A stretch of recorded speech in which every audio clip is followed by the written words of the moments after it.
All right. All right, everybody, got the stream fired up, sent out on Facebook and YouTube.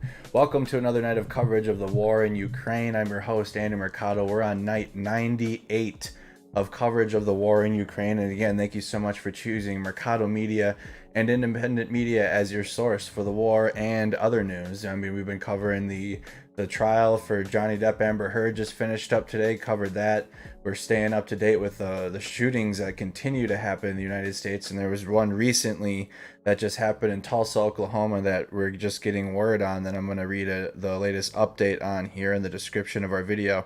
And that's what I'm going to be doing before these streams. I'm going to read a rundown of the latest news stories, and then we'll start the war coverage in Ukraine. And I'll really dig into it after the little intro video that we do. All right, so like the video if you guys have not done so. Make sure, again, you're following the page, you are subscribed to the channel. I'm Andy Mercado. Thank you again for joining us this evening. Leave a comment. Let me know how your evening's going, and comment where you're tuned in from. What city, what state, where in the world. Thank you guys so much again for choosing Mercado Media. So, world news update. June 1st, a judge gave his final blessing to full freedom for John Hinckley, the man who shot President Ronald Reagan in 1981, capping a full decade journey through the court system. The judge said Hinckley was no longer a danger to himself or others. An exterior door at Robb Elementary School did not lock when it closed by a teacher shortly before a gunman used it to get inside and kill 19 students and 2 teachers, leaving investigators searching to determine why. State police said Tuesday. State police initially said a teacher had propped the door open shortly before Salvador Ramos, 18, entered the school in Uvalde, Texas on May 24th. From London, monkeypox appears to be spreading from person to person in England, the United Kingdom Health Security Agency said on Wednesday. The usually mild viral disease, which is endemic in the West and Central Africa, is understood to spread through close contact. Until early May, cases rarely cropped up outside of Africa and were typically linked to travel to there. The white 18-year-old man accused of fatally shooting 10 black people at a Buffalo supermarket was charged Wednesday by a grand jury with domestic terrorism motivated by hate and 10 counts of first-degree murder. Peyton Gendron, who has been in custody since May 14th shooting, is scheduled to be arraigned Thursday in Erie County Court, so we'll have an update for you on that tomorrow. In the conclusion of Johnny Depp's defamation case against Amber Heard, the jury awarded both parties damages for their claims. Johnny Depp $10 million in compensatory damages and $5 million in punitive damages. The jury found Depp proved all elements of defamation. The jury found Amber Heard did not prove all elements of defamation in her countersuit and awarded her $2 million in her compensatory damages. 3 people were killed Wednesday in a shooting at a Tulsa medical building on a hospital campus, a police captain said. Captain Richard Muhlenberg confirmed the number of dead. Muhlenberg said the shooter was also dead. It is unclear how the shooter died or what prompted the deadly assault. That is the latest from Associated Press, and that is the developing news with the most recent mass shooting at a hospital in Tulsa, Oklahoma. I mean, the United States, we're, multiple shootings a day now, or multiple mass shootings a week? On a weekly basis now. Just sickening what's going on in our country with the gun violence. Just that continues to happen. So we'll keep updated on that. Anything that comes out, again, we'll tweet that out, post on Facebook, and then I'll be likely going live tomorrow at noon doing our noon coverage. So that's another thing. During the daytime, news at noon, I'm going to be going live here on YouTube and Facebook covering the latest news and breaking stories during the daytime. And anything that I need to get to, we'll schedule ahead of time and plan during that stream. All right. So with that being said, thank you guys so much for the rundown, listening to me give the rundown of the latest news. We're going to be diving into the war in Ukraine. Again, like the video, make sure you're subscribed to the channel, following the page on Facebook, and we'll be back after this short intro.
All right, everybody, again, thank you so much for joining us every single night here on Mercado Media while we cover this war in Ukraine. We are on 98 of coverage, night 98. Can you believe it? Again, like the video, spam those reactions. Make sure you've liked the video on YouTube and you're following and subscribed. You got your notifications all turned on, and let's get into it here. So comment where you're tuned in from, and I'll shout you out as we go, as I see the comments appear in the chat.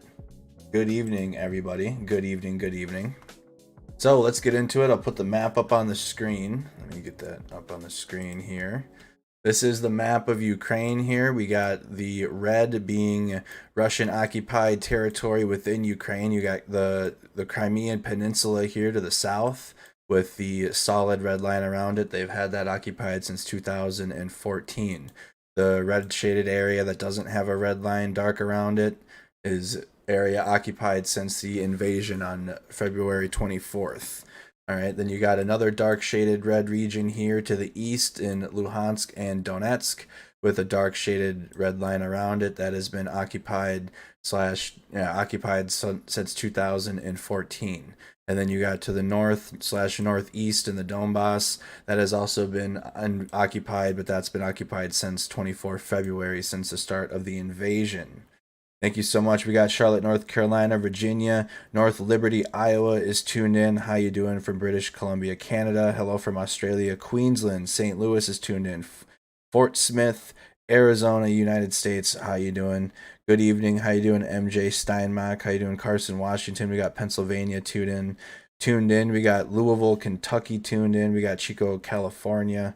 Welcome, Camp Hill, Kentucky. Thank you again for choosing Mercado Media. So this gives you an idea of what the map looks like and where the Russians are at. This is to the west. We have a couple updates here to the west. Let's check that out. We had at least 4 explosions reported in the Lviv region 4 hours ago. 4 explosions reported in Lviv. And then you had explosions in the Stry district of the Lviv region. So even though, again, there aren't any Russian troops or forces here to the west, these western cities are very much under risk or under danger of air raids and artillery shellings. All of the Russian troops are focused here in Kherson and then in the Donbass. Here in Donetsk and Luhansk, and this little cauldron of villages and cities, especially Severodonetsk, Lysychansk, all the way north to Izium, and then all the way up into Kharkiv, along the border of Ukraine, south of Belgorod, and to the east of Kharkiv. That is where the Russian soldiers are. There aren't any more Russian soldiers to the north or near Kyiv. There aren't any more around there. There aren't any soldiers to the west. All of the soldiers are focused here into this red region. So I just wanted to get you oriented with the map of Ukraine. I also got a few newer maps for us to look at as well today that gives us an idea of where each unit is, where each military unit, in relation to what we're talking about on the map. So here we go. Let's get into it here. I'm going to read off the latest breakdown of the Russian campaign offensive assessment from Carolina Hurd, Katerina Stepanko, and Frederick W. Keegan from the Study of War. They just consolidate all of the postings from Telegram, all of the Ukrainian sources, all of the Russian sources, and then put it into one nice report to read at the end of the day. So, June 1st, as of 5:30 p.m. Eastern Time, this is the latest. The Ukrainian counteroffensive in the Kherson Oblast has gotten the attention of Russian forces in the area, and the Russians are scrambling to secure vital ground lines of communication the Ukrainians have threatened. So let's look at that. Let's look at Kherson real fast. Highlight that area so you know where we're talking about. It's in the Kherson Oblast to the southern axis of Ukraine. All right, so I'll zoom out one more time. There's Crimea. Here's Kherson. Ukrainian forces carried out a series of organized counterattacks targeting settlements on the eastern bank of the Inhulets River that are very close to a key highway supporting Russian forces further north. The Russians have responded by destroying the bridges by the Ukrainians using one of the counterattacks and other bridges across the river in an effort to hold the line against anticipated continued counter-offensive operations. Ukrainian forces are still likely close enough to the highway to disrupt its use of main supply route, potentially undermining the Russians' ability to hold against Ukrainian counteroffensives from the north.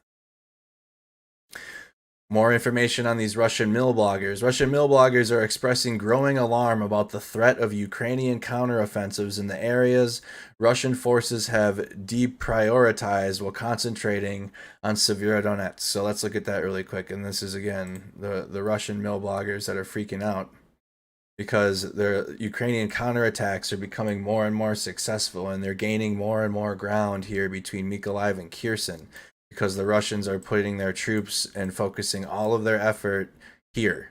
That's why we're seeing incremental gains, and that's why if you watch on a nightly basis, you might be like, okay, kind of freaking out that there's more and more villages being taken, which is bad. That's not a good thing. But at the same time, the Ukrainian counterattacks and they're regaining villages and territories in the southern axes in Kherson and to the northeast in Kharkiv, all around Kharkiv, and they're regaining territory back, pushing the Russians further into the Donbass, and that's again where the main Russian focus is. So growing concern among pro-war Russian mill bloggers, if you will. So like they support the war. That's what that means. So they support the war and everything that Russia's doing, but they're not supportive of the tactics, and it makes sense. Russian mill bloggers have increasingly focused on tracking the rate of Ukrainian counterattacks in late May.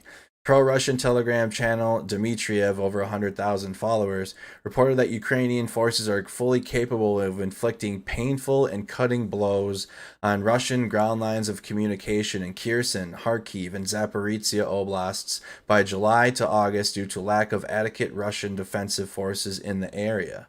Former Russian Federal Security Service (FSB) officer mill blogger Igor Gherkin claimed that Ukrainian forces will grope for weakness in Russian defenses in the Kherson Oblast.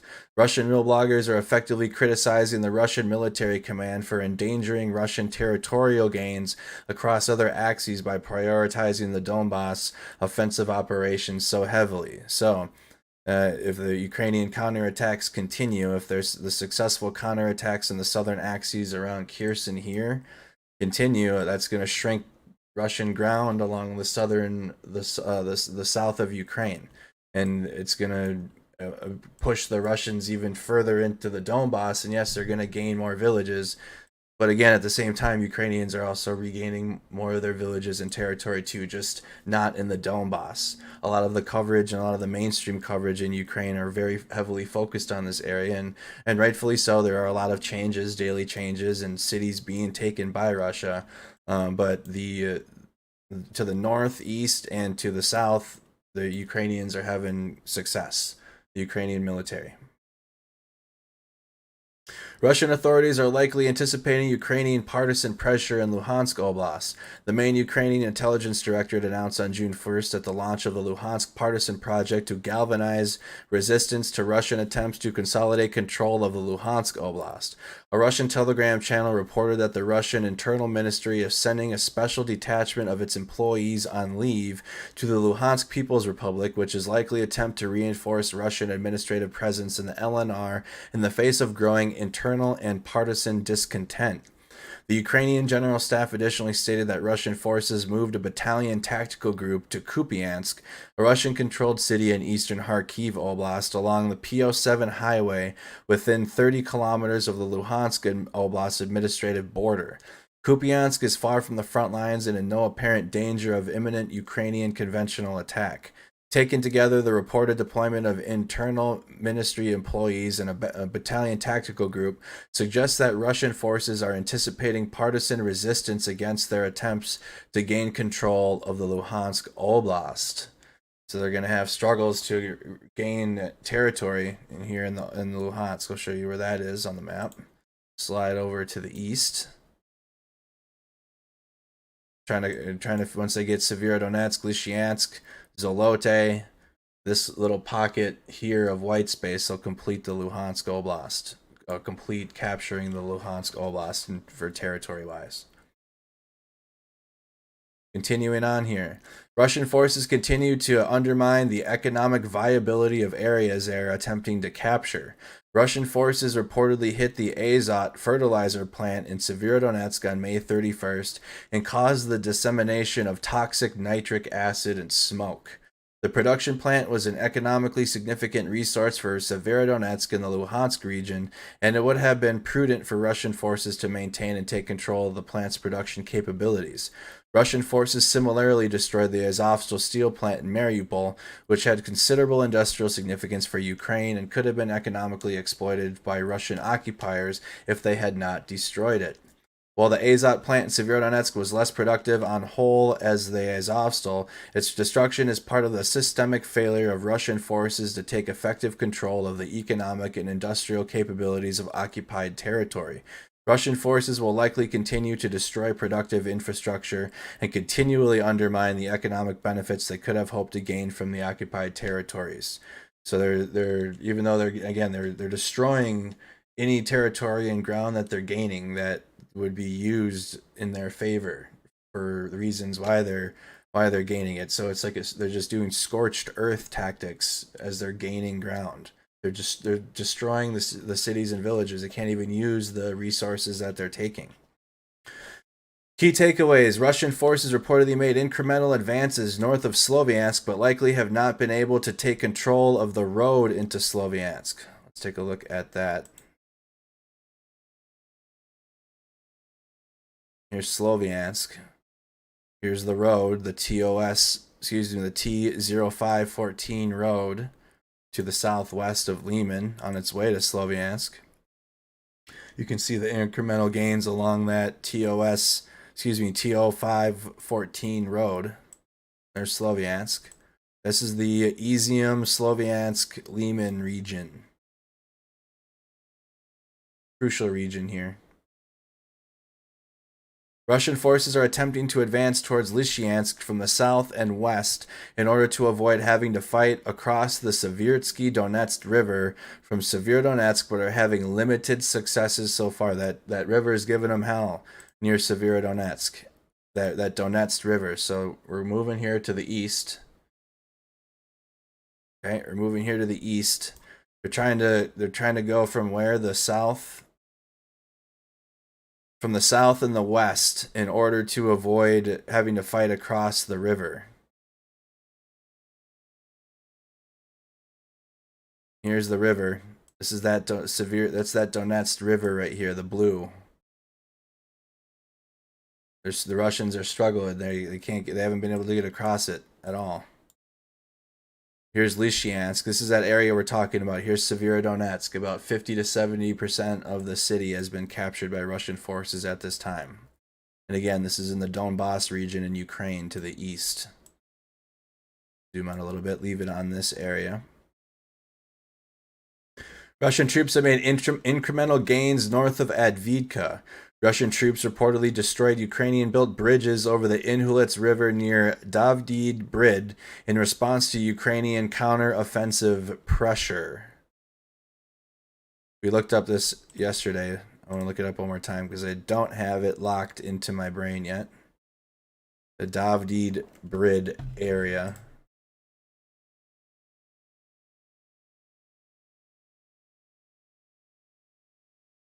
In the Kherson Oblast. Davdi Brid. Right there, that's the red marker that you see on your map.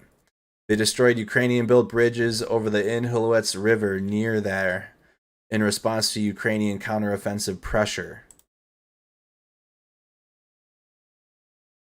Inhulets River goes through it. You guys can see it. Inhulets River goes right through that town of Davdi Brid. Davdiv Brid.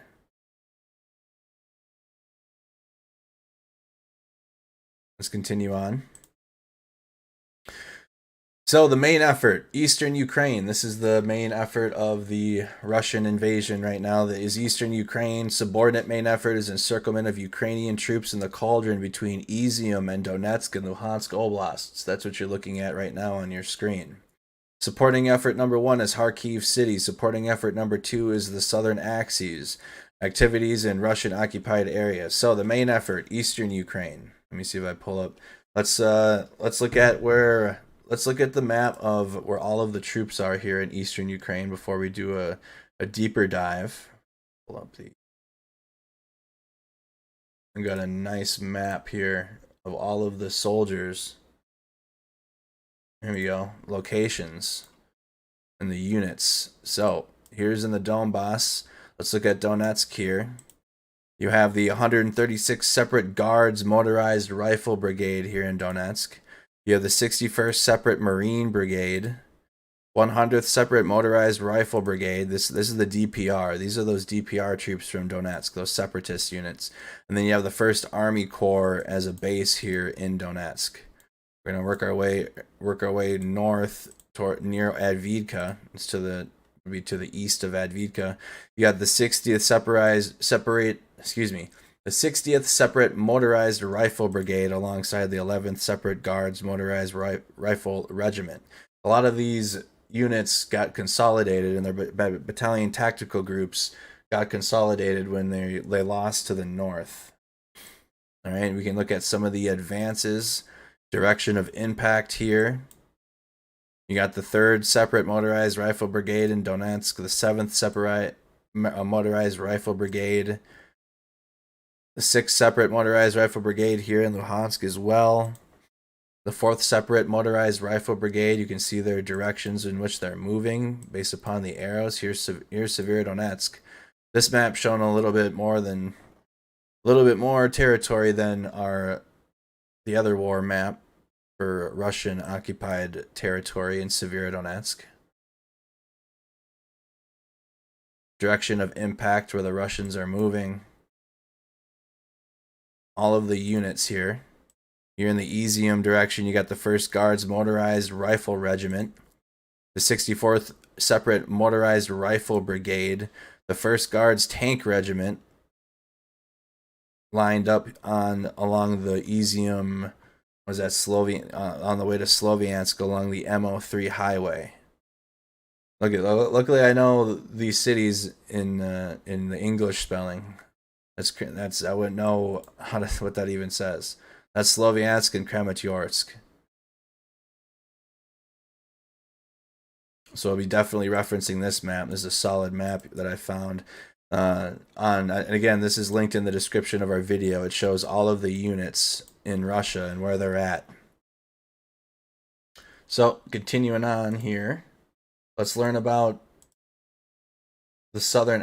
Is it the Southern Axis? Go to that one. Eastern Ukraine. I do apologize. Eastern Ukraine. So, the subordinate main effort. Southern Kharkiv, Donetsk, Luhansk Oblasts. Russian objective. Encircle Ukrainian forces in eastern Ukraine and capture the entirety of Donetsk and Luhansk Oblasts, the claimed territory of Russia's proxies in Donbass. Russian forces attempted to advance south of Izium but did not make any confirmed advances on June 1st.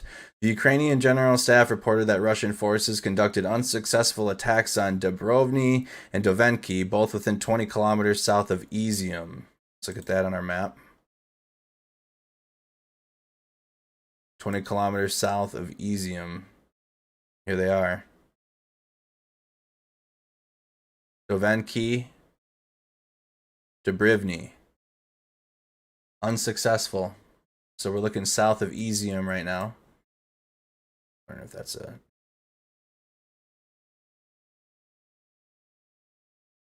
No, we'll come back to that map. So we're looking south of Izium right now in Dubrovny and Dovenki. These two villages, which we talked about last night as well. Right outside Russian occupied territory to the south of Izium. Russian forces reportedly made advances to the north of Sloviansk and took control of Yarova and Sviturisk and are conducting westward offenses from Liman towards Sloviansk. In order for Russian forces to gain access to Sloviansk via road, however, they would have to cross a bridge across the Seversky Donets River outside of Rayahordok. We have not seen evidence that they're able to do so, which suggests Russian forces do not yet control the road into Rayahordok and Sloviansk. Russian forces continued to advance with Severodonetsk on June 1st. Excuse me, let me read that one more time. Russian forces continued to advance within Severodonetsk on June 1st. Head of Luhansk Regional State Administration Sergei Hadai stated that Russian troops now control upwards of 70% of the city. So let's look at Severodonetsk and the Donbass. Zooming in there. This is Severodonetsk.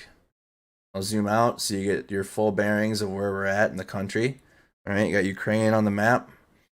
Ukraine on the full screen. Zoom into the east in the Donbass. This large city here, Severodonetsk.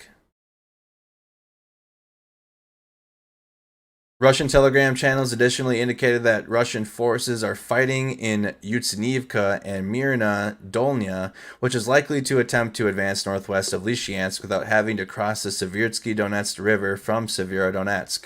Russian forces are reportedly fighting for control of Bilohorivka, where they attempted a costly and failed crossing of the Seversky Donetsk River in early May. In Vorubivka, which would allow them to advance on Lysychansk from the west. Ukrainian forces likely are holding on to Toshivka south of Severodonetsk after reports that Russian forces lost their positions in Toshivka on May 28th. Russian forces have continued ground and artillery attacks against Toshivka to attempt to regain lost positions. Russian forces continued ground, air, and artillery attacks against Donetsk Oblast on June 1st. Let's go down to Donetsk. Directly south. Here's Donetsk. Directly center of your screen. Russian forces continued ground, air, and artillery attacks against Donetsk Oblast on June 1st. Russian troops continued fighting to the east of Bakhmut around Komyashuavka, Berestov, Nirokov, Pilya, Pechatny, and Svitodarsk in order to gain access to highways to the northeast of Bakhmut, which would facilitate attempts to encircle the Severodonetsk-Lysychansk area. The Ukrainian General Staff reported that Russian grouping in Advidka is holding its positions in the area, and the Donetsk People's Republic claimed that DNR troops encircled Ukrainian troops in Advidka. Russian forces reportedly cut the Donetsk city Advidka-Konstanivka highway. Russian forces have been close enough to the highway for some time that Ukrainian forces have probably not been relying on it as a main supply route. If the Russians could secure it from its base, rather than simply cutting it, however, they could be able to use it and advance northward towards Konstantinivka and Kramatorsk and Sloviansk. Russian forces are fighting north of Advidka in the vicinity of Krasnohorivka on the southern outskirts of New York.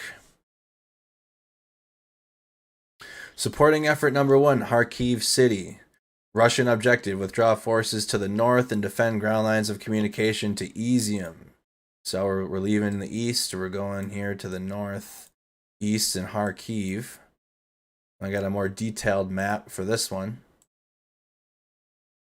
More detailed map here on your screen in Kharkiv. Russian forces conducted air and artillery strikes against Kharkiv City and its environs on June 1st. Russian forces shelled the Kvitsky district of Kharkiv City, Russky Chisky, Zolochiv, Derichi, and Skruny, and conducted airstrikes against Vasily and Ternova. So that is the only update from Kharkiv City. Russian forces are not having any success other than their air and artillery strikes in Kharkiv. It's about the only successes that they've been having. Supporting effort number 2, the southern axes. Let's work our way down to Kherson.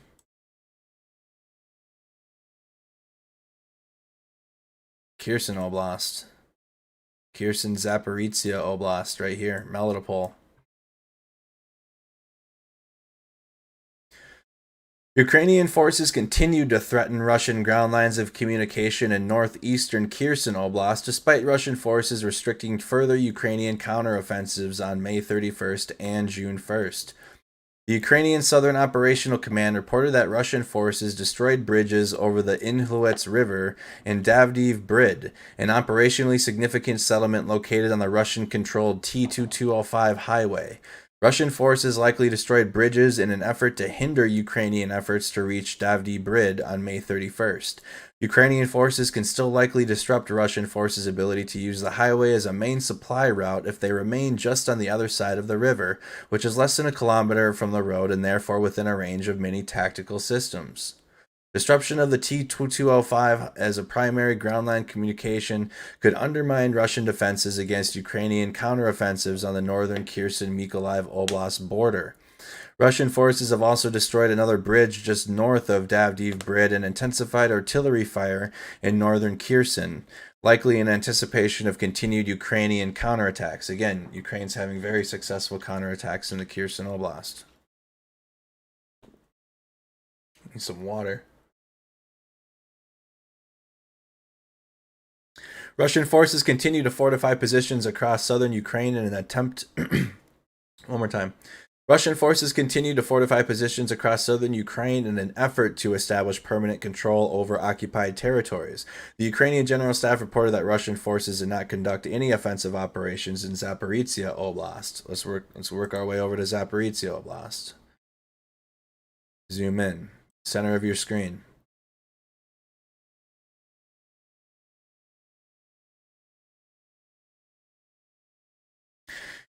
The Ukrainian General Staff reported that Russian forces did not conduct any offensive operations in Zaporizhia Oblast, instead executing engineering work for the second lines of defense. The Ukrainian General Staff added that Russian forces transferred likely one T-62 tank battalion and one motorized rifle battalion to Vaslivka, approximately 50 kilometers south of Zaporizhia city.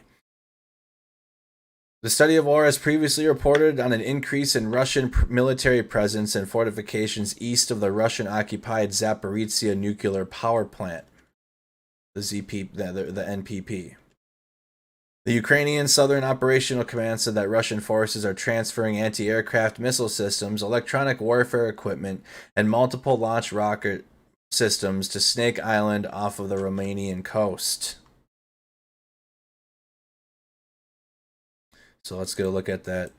They're moving multiple launch rocket systems to Snake Island. There's Snake Island. Little island right here. It's that little red piece of red over here in the water.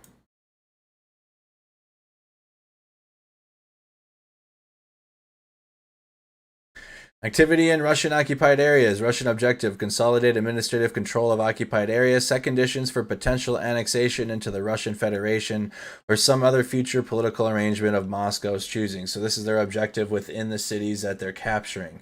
It's annexation. They're the same tactic that they've done, the same exact tactic that they did in the Crimean Peninsula, that they did in Donetsk and Luhansk. Mariupol, they're trying it right now actively. They've been trying it in Kherson with little success, but they're trying to annex these cities and make them Russian cities, passportization, giving all the citizens in these cities Russian passports, paying them in rubles, like forceful Russification to these cities. Some Russian mill bloggers continue to question Russian policy, the time regarding the status of occupied territories. The head of Russian State Duma International Committee, Leonid Slutsky, claimed that Russia may annex Kherson Oblast and the Donetsk and the Luhansk People's Republics as soon as July. So they were given Luhansk and Donetsk were given their independence. They weren't officially annexed, but this report saying here the head of Russian State Duma International Committee Leonid Slutsky claimed Russia may annex Kherson, Donetsk, and Luhansk as soon as July. A small-scale Russian telegram channel, Moscow Calling, ridiculed Slutsky's statement, noting that Russian forces have not secured the land corridor to Crimea via Zaporizhia Oblast.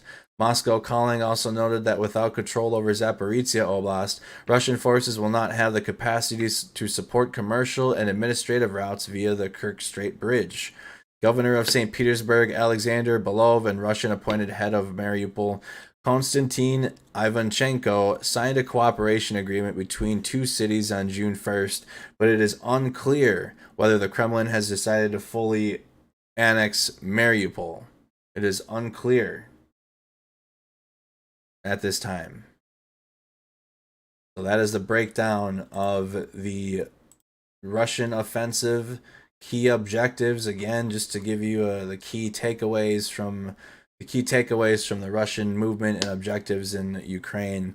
Russian forces reportedly made incremental advances north of Sloviansk, but likely have not been able to take control of the road into Sloviansk.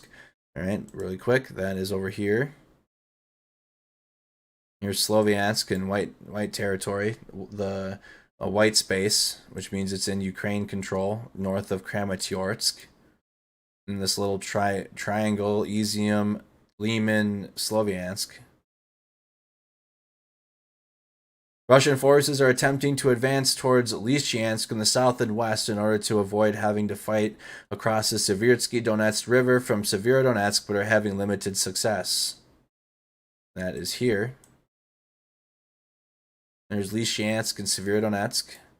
And then the river that is just destroying the Russians. The Donetsk River.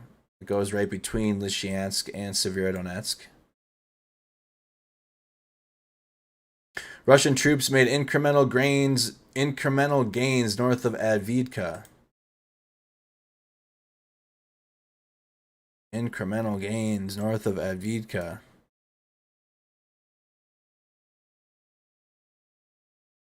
There it is. So that would be to the west of Verkha Noretsky. So just this pocket here along the H20 highway, trying to cut off the Ukrainian communication, ground lines of communication, their travel routes.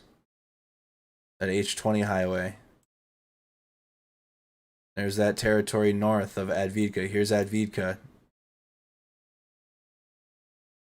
In the east. Russian troops made incremental gains. Russian troops reportedly destroyed Ukrainian-built bridges over the Inhluets River near Davdy Brid in response to Ukrainian counteroffensive pressure. Big pressure in the Kherson Oblast over here. That's over here in Davdy Brid along the river. Pull it up. Davdy Brid. Right there on your map. Blew up a bridge. So let's go ahead and get a video of all of that. A video breakdown I have found. Credit to Military Lab on YouTube. Does a very good job here. And I'm just going to read it off as it goes into it just to give you a nice video visual of all that. And you got the Kherson front, the Zaporizhia front. These are the main war fronts in Ukraine right now at this time.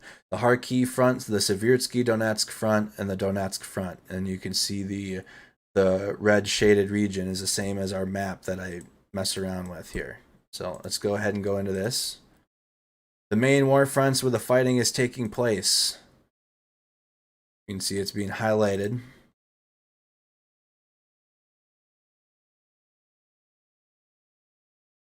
Here are the frontline balances and who has the upper hand in each front.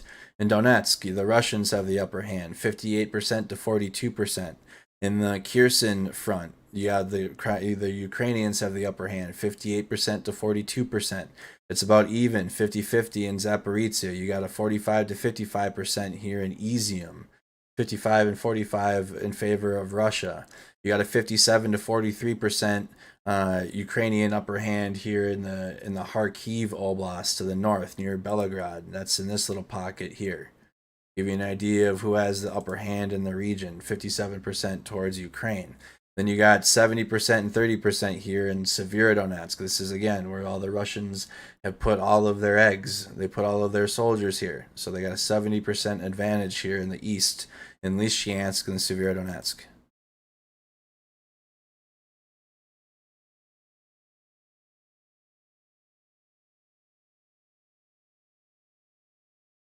Estimated number of forces engaged on each front.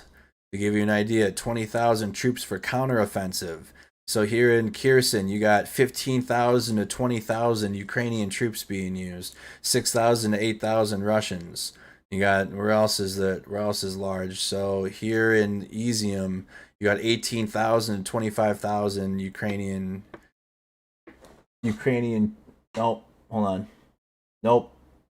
I'm reading it wrong. Let me reread that one more time. You got brigades. They're brigades. One brigade is 3,000 to 5,000 troops. Let's do math. I'm gonna have to use my calculator. I can't do math that fast in my head. So that's 15 to 20 brigades. Let's go on the low end. 15. One brigade is 3,000 to 5,000 troops. So 15 times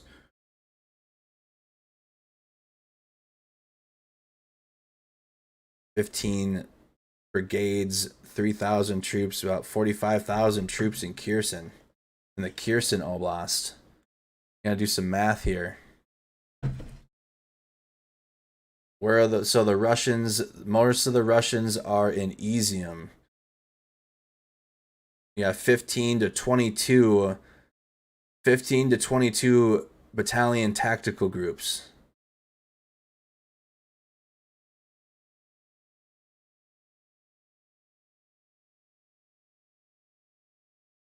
Fifteen to 22. Let's do 15. Let's do 22 battalion tactical groups. And their battalion tactical groups are 700 to 1,000 troops. So you have about 15,400 troops in Izium. Breakdown of the number of forces in each region. How much pressure each battalion tactical group is putting in the areas, the Russian presence. High presence, high presence, medium presence, low presence. Medium presence in Zaporizhia, low presence in Kherson, low presence in Kharkiv. That's very reflective upon the reports that we're reading and the concern over the Russian mill bloggers that are supportive of the war, and they're openly criticizing Russian decisions being made. Low presence for Russian troops here in Kherson Oblast and Kharkiv. High presence in the east, in the Donbass. But again, that is where the Russians have focused all of their efforts.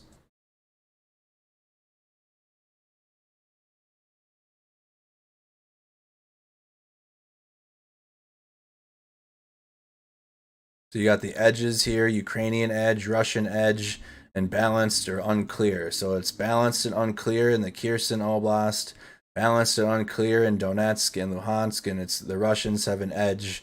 It would be to the east, southeast of Izium and in Severodonetsk, but that is expected because again, that is where the Russians moved all of their battalion tactical groups and all of their focus. All of their focus is put there.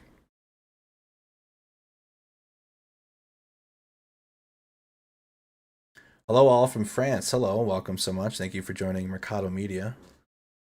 The Izium Severodonetsk front line. The Izium front has 22 battalion tactical groups. The Severodonetsk front has 19 battalion tactical groups. Ukrainian troops, they have 10 brigades in there, in that cauldron.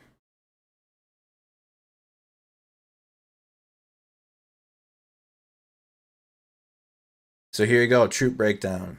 Ukrainian total, 23,000 troops, 300 tanks, 500 AFVs. Russian total, both fronts, 33,000 troops, 570 tanks, 1,070 AFVs. Number of supporting units are excluded for both sides. Okay, so the number of supporting units are excluded.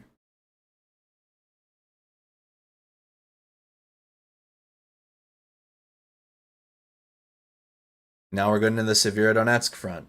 So we were just here. Now we're working our way a little bit further east in the Severodonetsk front.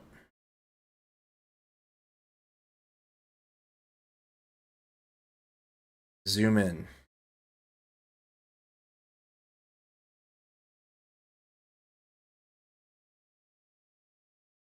Territory and map changes. You got contested areas.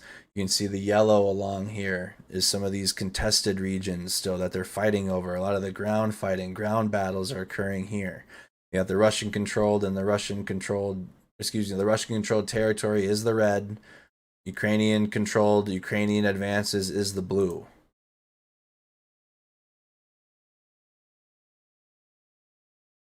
Black arrows are Russian advances. Blue arrows are Ukrainian advances.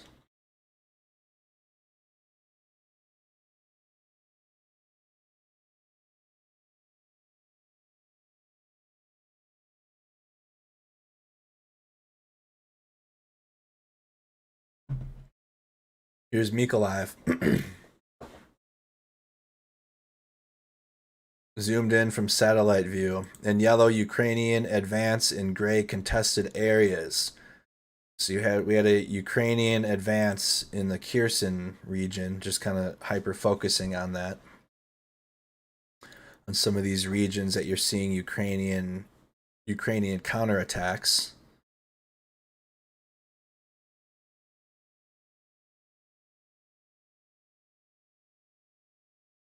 Focused on Izium. So this is a look at Izium right now. Location of events. You got Russian troops presence. That is the shaded region. Area under Russian control. The darker red region. Ukrainian troops presence. That's going to be the blue arrows. The blue arrows on the screen. And then the advances, the Russian advances are the red arrows. This is the Izium region. There's Dovenki. So on our map, we're looking at this. All right, there's Dubrovny and Dovenki. We're looking here on our map. South of Izium.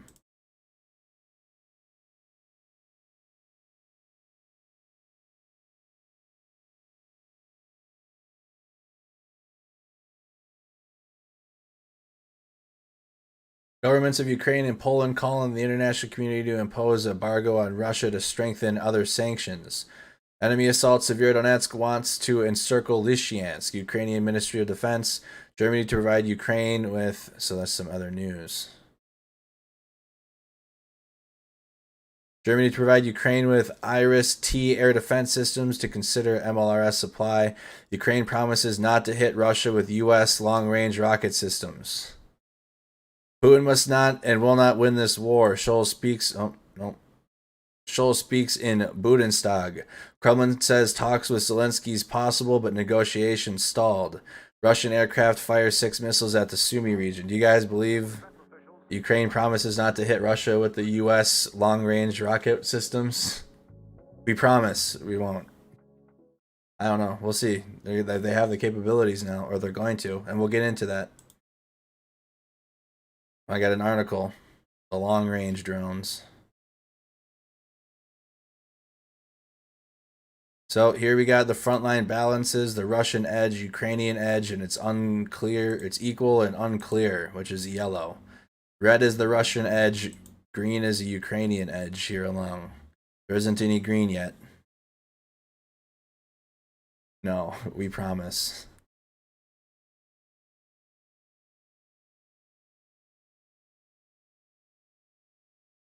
Yeah, we're at a full... Our country is being invaded full scale. We promise not to retaliate. Like, what do you mean? They're going to fire back?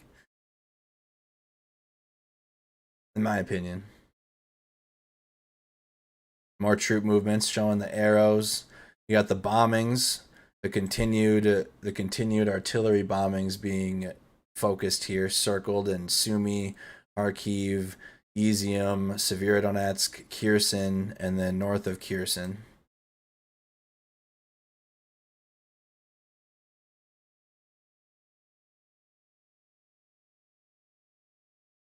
All right, very good video. Again, that's credit to Military Lab doing the breakdown of everything that I was just talking to y'all about. So, exclusive, U.S. plans to sell armed drones to Ukraine in coming days. This is the latest article that I had found from June 1st from Reuters. The Biden administration plans to sell Ukraine 4 MQ-1C Gray Eagle drones that can be armed with Hellfire missiles for battlefield use against Russia. 3 familiar people with the situation said, "We promise." The sale of General Atomics made drones could still be blocked by Congress, the sources said, adding there is also a risk of last-minute policy reversal that could scuttle the plan, which has been under review at the Pentagon for several weeks. Ukraine has been using several types of smaller, shorter-range unmanned aerial systems against Russian forces that have invaded the country in late February. They include the AeroVironment RQ-20 Puma AE, the Turkish Barak, and the Turkish Bayraktar TB2. But the Gray Eagle represents a leap in technology because it can fly up to 30 more hours. Ukraine's getting the Gray Eagle, baby. That Gray Eagle, America. Hours depending on its mission, and can gather huge amounts of data for intelligence purposes. Gray Eagles, the Army's version of more widely known Predator drone, can also carry up to 8 powerful Hellfire missiles. The sale is significant because it puts an advanced, reusable U.S. system capable of multiple deep strikes in the battlefield against Russia for the first time. Oh, God, they're going to use that. Are you kidding me? Administration of President Joe Biden intends to notify Congress of the potential sale to Ukraine in the coming days, with a public announcement expected after that, the U.S. official said. A White House spokesperson referred inquiries to the Pentagon, and a Pentagon spokesperson said there was nothing to announce. Money from the recently passed $40 billion Ukraine Security Assistance Initiative has been set aside to fund both possible sale and the training needed for the drones, the U.S. official and one of the people familiar said.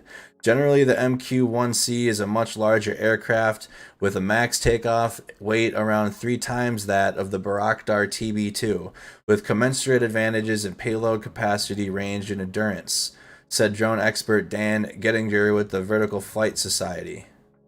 There's a society. The MQ-1C is compatible with a greater variety of munitions than the Bayraktar TB2. The Ukrainian Bayraktars are equipped with 22 kilograms, which is 48 pounds, of Turkish-made MAM-L missiles, around half the weight of a Hellfire. Training on the UAV system made by General Atomics usually takes months, Gettinger said, but a notional plan to train experienced Ukrainian maintainers and operators in a handful of weeks has been proposed in recent weeks, the sources said. Arming the drones with Hellfire missiles will be done via a future presidential drawdown authority once training on the drones have been completed, the U.S. official and one of the sources had said. Up until the announcement on Wednesday that Ukraine could get 4 HIMARS rocket systems, the Pentagon has stressed that smaller systems such as the Javelin anti-tank systems and Stinger anti-aircraft missiles, which allies are shipping to Ukraine via truck near daily, are the most useful. I think we need to look that up. What are they getting? They're getting the Gray Eagle.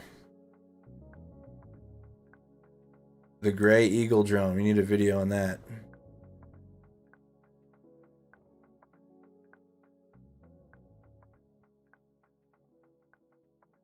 Not yet on that one.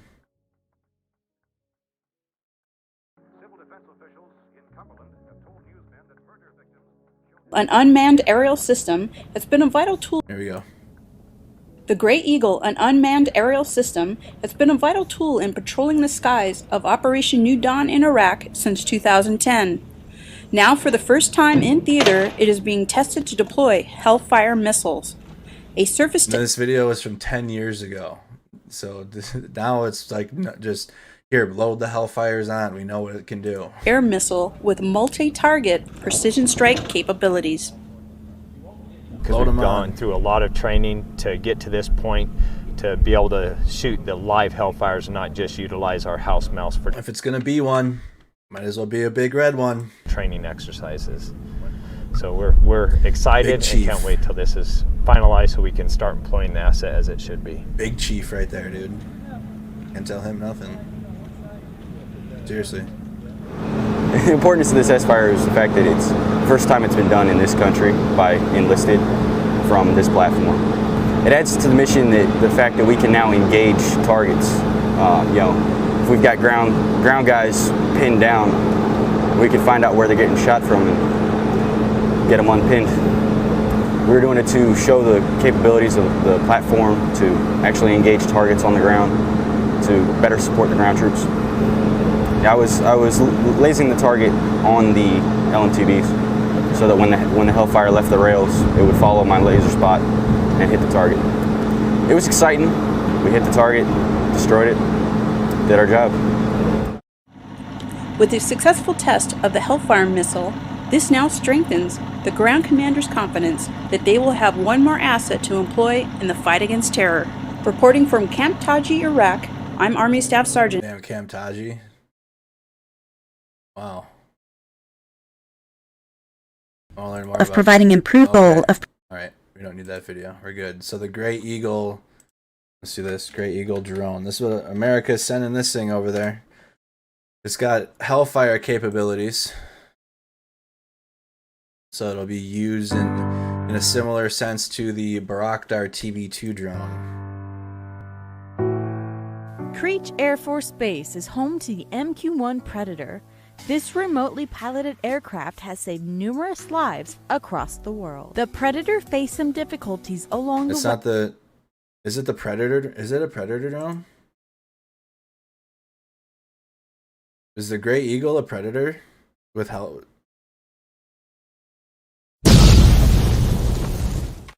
Let me look that up real quick. Is the Gray Eagle... Wait, answer that question if you know before I look it up. Is the Gray Eagle just... As the Islamic State's physical caliphate... Okay. So we're getting into deep YouTube now. Let me pull up the map while we get that question answered. It is. Poverty Stacks, yes. Okay. So it's a Predator drone with Hellfire missiles.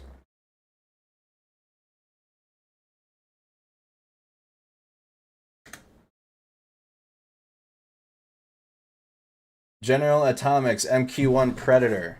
The General Atomics AQ-1 Predator is an American remotely piloted aircraft by General Atomics that was primarily used by the United States Air Force and Central Intelligence Agency.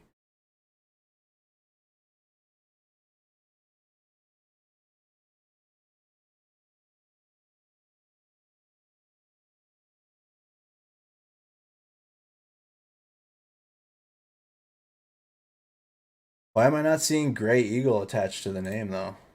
Predator drone. Is there a difference in the two?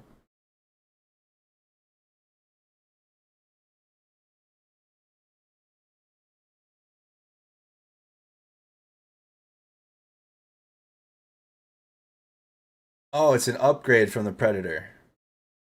But General Atomics, the same company makes it.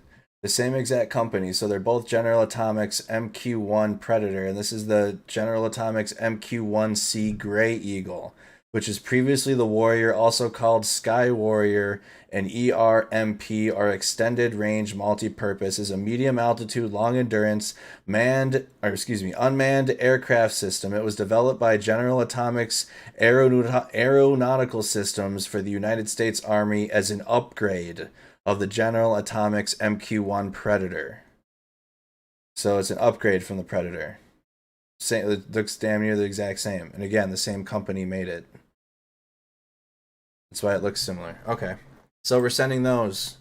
Sending an upgraded Predator drone to Ukraine. We're selling them. So let's go into this clip here now. This is from The Sun, sent to our Discord server. Ukrainian soldiers destroy tanks and guard roads around Donetsk.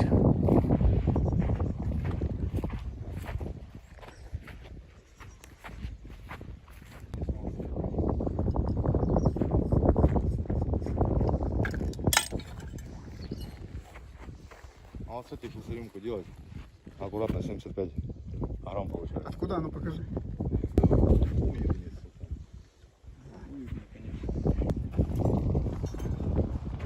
Hit that like button if you guys could. Smash those reactions on Facebook.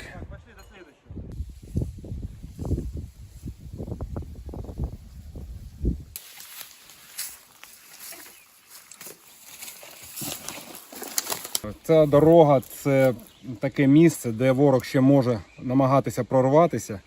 От інколи їм це вдається, от як цій БМП-3, яка за моєю спиною знаходиться, поруч з нею тут розбросані шматки уніформи російської. Вона прорвалася, але тут її шлях і закінчився. Откуда вони взялись? Це боєкомплект до кулемета, який був на БМП, яку ми бачили тільки що підбито. So they're showing you that's the BMP. That's a destroyed Russian BMP, and they showed you some ammunition belts.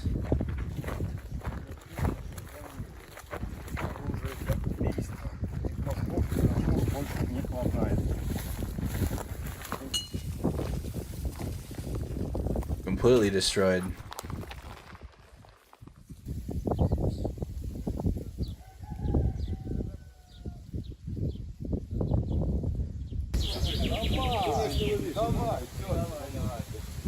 Does it trip anyone else out when you're watching these videos and it's like there isn't the soldiers in the video aren't engaging anything, but you just like hear the birds chirping and you see destroyed tanks and like remnants of a battle, and it's just so surreal every time I listen to it. I hear the birds chirping or just like silence or the wind blowing in the background, and then but you're still looking at remnants of a fight here. Перша моя машина була прошита кумулятивним снарядом. Ну, ми вижили і далі вели бій. Потім ми вийшли звідти вже. І забрали ще 300-х і вцепив машину одну, так як вона не була, ну, не їхала. І тягнув ззаді.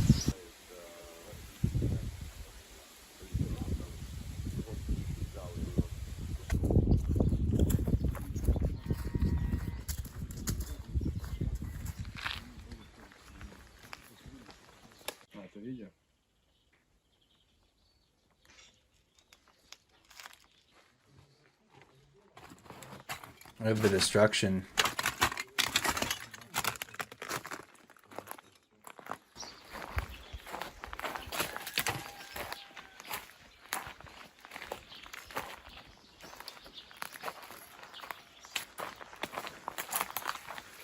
Красивая, хорошая.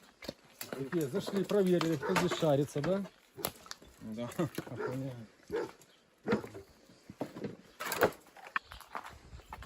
Падла.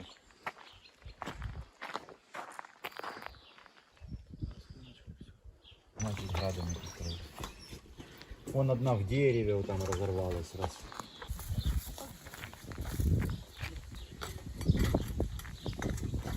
Это что за снаряд? The rocket shrapnel. Снаряд градов. Основная часть и хвостовая. Looks like rocket shrapnel that they were looking at on the ground there from their Smirch rockets. Look at that crater behind the car. That was a crater. Hold on. Right behind this car right here, you can see the crater.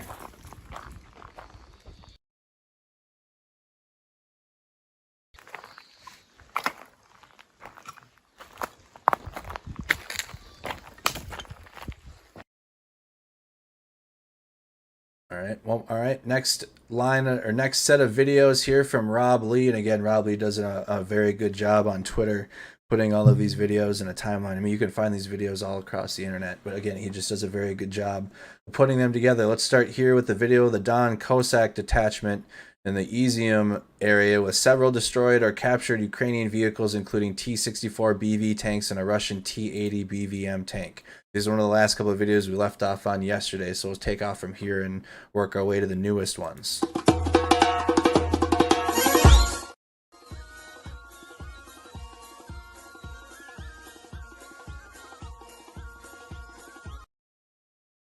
The music.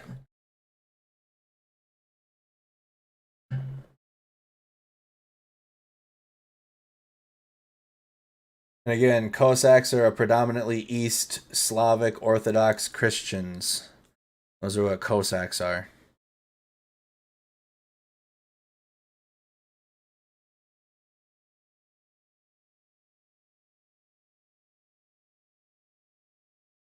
Fighting on the Russian side.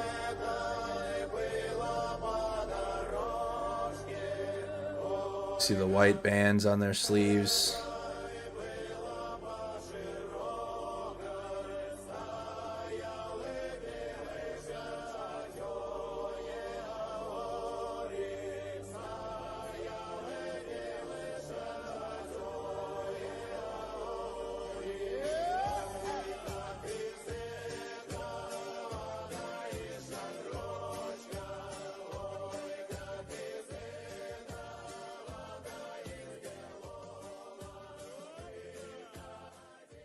Killing for Jesus. Video of Stugna P ATGM strike by Ukraine's 58th Motorized Infantry Brigade. Stugna P strike, Ukraine's 58th Motorized Infantry Brigade. 9. You can see the soldiers in the video. Соберутся, то будем по ним работать. Пострел.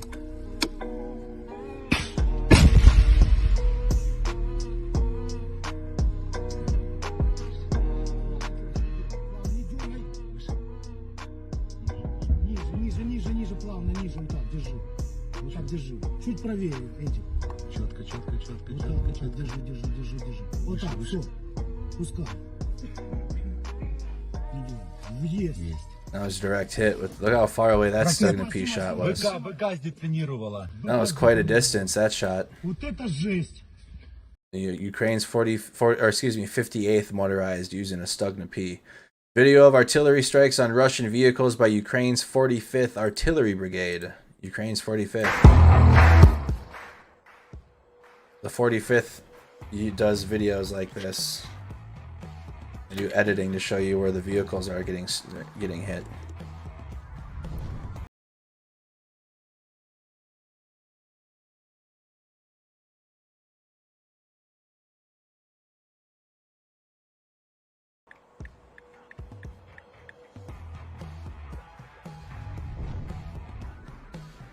Comment in the chat when you started tuning into Mercado Media. I would like to know on this Wednesday, night 98 of coverage of the war. In 2 days, it's going to be night 100.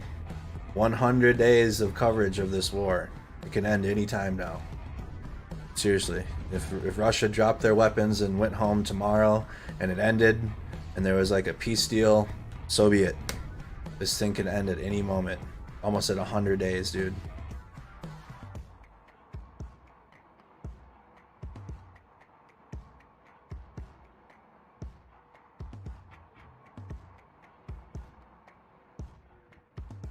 Yeah, they're getting very good with their editing. This is the 45th Brigade. Been here since day one. 2020. Watching newscasts since the war, the second week of the invasion. Wow. It seems so long ago now at this point. So that was Ukraine's 45th Artillery Brigade right there. So here, let's read this. Russia has lost a lot of tanks in Ukraine, but this is mostly as a result of poor strategy and employment, not a deficiency of tanks themselves. That is a good point.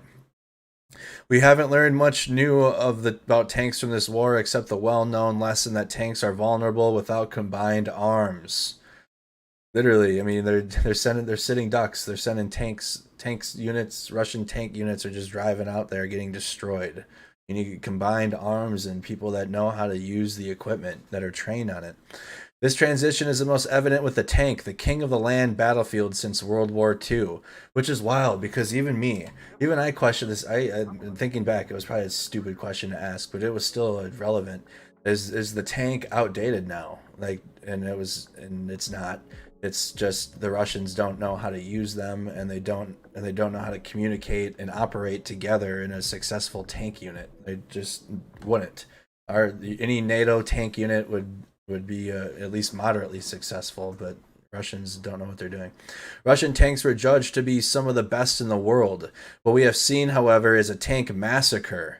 Tallies of Russian tank losses from 700 to 1,200, an enormous loss of an out-of-arsenal of perhaps 1,500 that took part in the initial invasion. My goodness. The tank's vulnerabilities is an ill-suited to many types of terrain, inflexible in its movements, and the opposite of stealthy have been known for years, but until this war they had not been exposed so clearly. During World War II, the Germans developed an excellent and cheap handheld anti-tank weapon named the Panzerfaust, which struck fear into the hearts of many American, British, and Soviet tankers. However, the Panzerfaust had an effective range of only 30 meters when it first deployed, and technological advancements extended that to only 100 meters by the end of the war. If a soldier using a Panzerfaust missed, or even hit, it must be said, it was likely to be the last thing he ever did.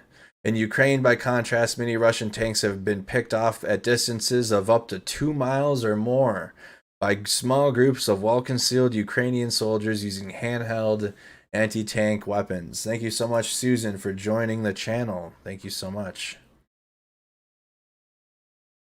Here is video of Ukrainian Stugna P ATGM strike on a Russian armored vehicle.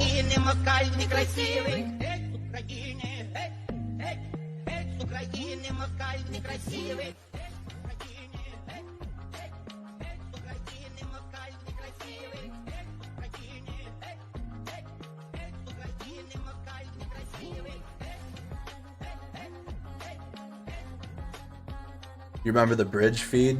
That was a while ago. The bridge feed was quite a while ago at this point. Working our way to the next video. Russian TOS-1 Alpha thermobaric multiple launch rocket system fire in the Kherson Oblast.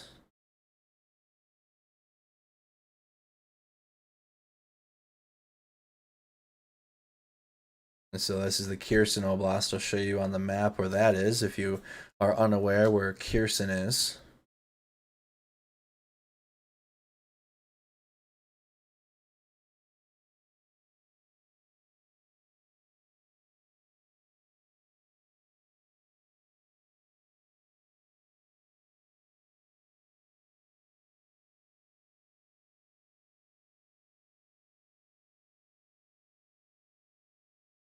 Again, that's multiple launch rocket system fire. There's no audio there. That's in Kherson. So that's here along the southern axes. Kherson Oblast. Next video. Here's video reportedly of Russian incendiary munitions being used on Ukrainian positions in Donbass.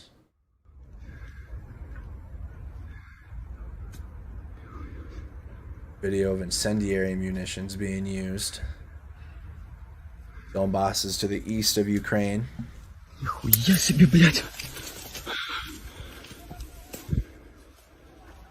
Osmanic, you joined us about a month ago. Appreciate that.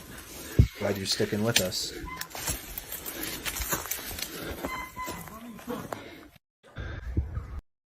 I do other coverage beyond Ukraine, so I'm not just focused on this war. This coverage, this time slot is, but during the daytime I'm going to be expanding upon that and covering other things more often.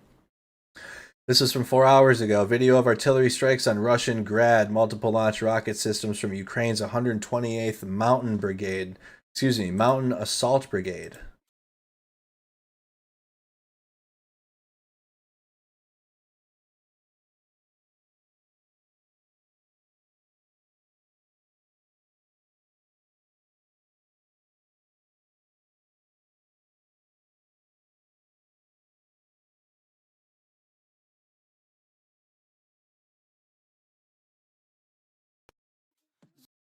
So again, here, this video was Russian Grad multiple launch rocket system strikes from Ukraine's 128th. No, artillery strikes on Russian multiple launch rocket system trucks. So Ukraine strike on Russian trucks.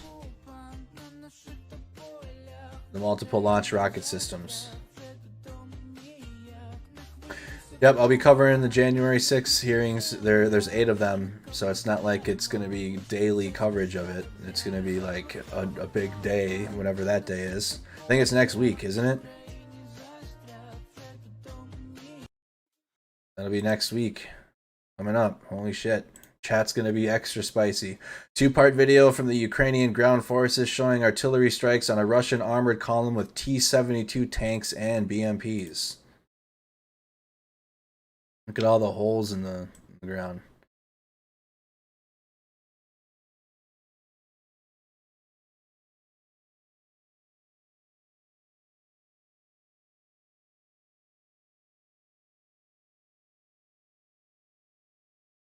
Look at all the artillery, all the craters in the ground everywhere.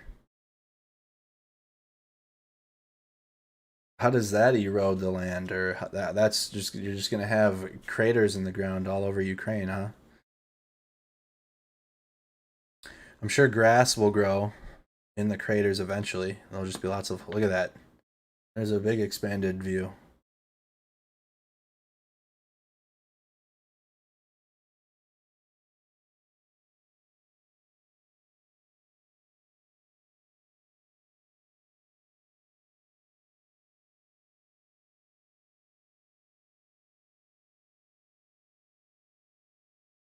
right along the road.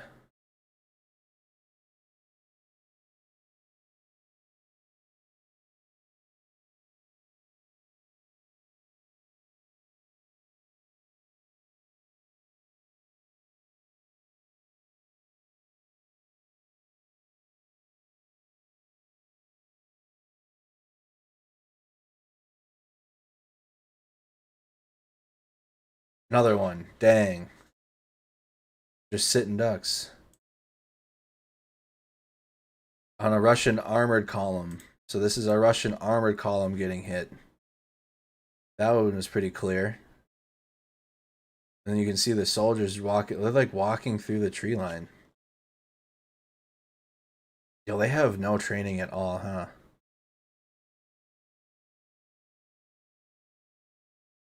At this point, a lot of the Russian troops are just thrown into a uniform.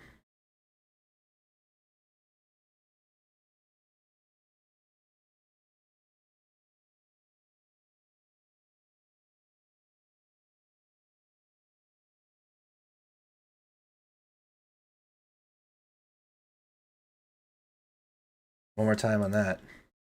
Russian armored column.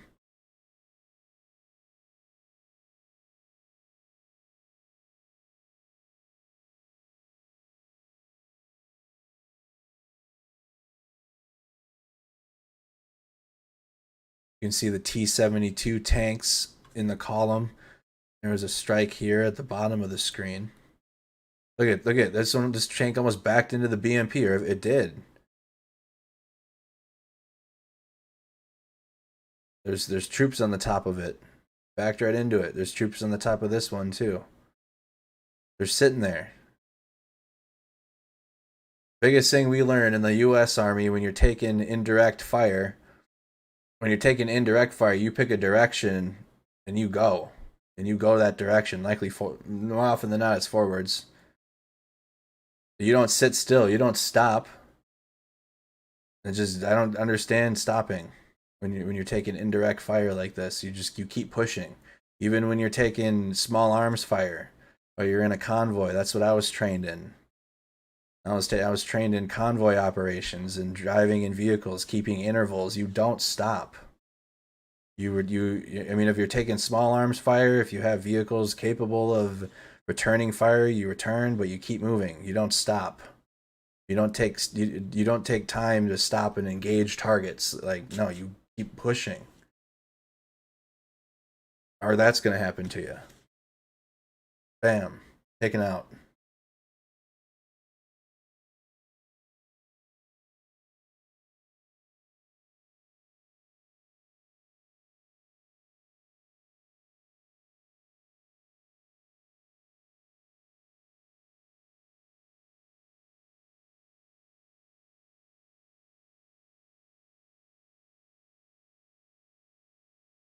I was trying to look extra hard to see where those soldiers went that were on top of the BMP behind the tank went.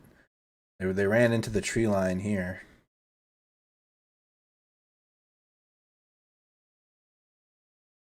Man, that road is not a good road. I don't know why Russia keeps trying it. There's more. You can see more vehicles destroyed along that road. Is this the same video? Two-part video. Oh, here's the second part of it. 5 Russian T-72 tanks and 2 BMPs, though other vehicles may have been abandoned. This road looks like not the road to use, but yet they keep using it.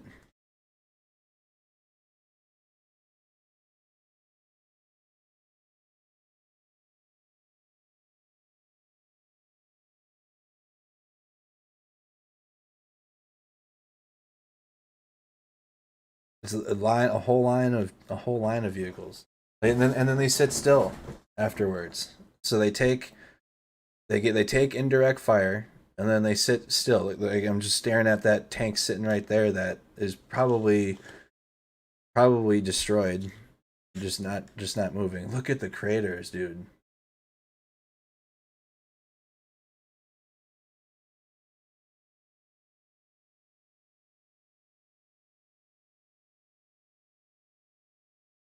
That's a spread.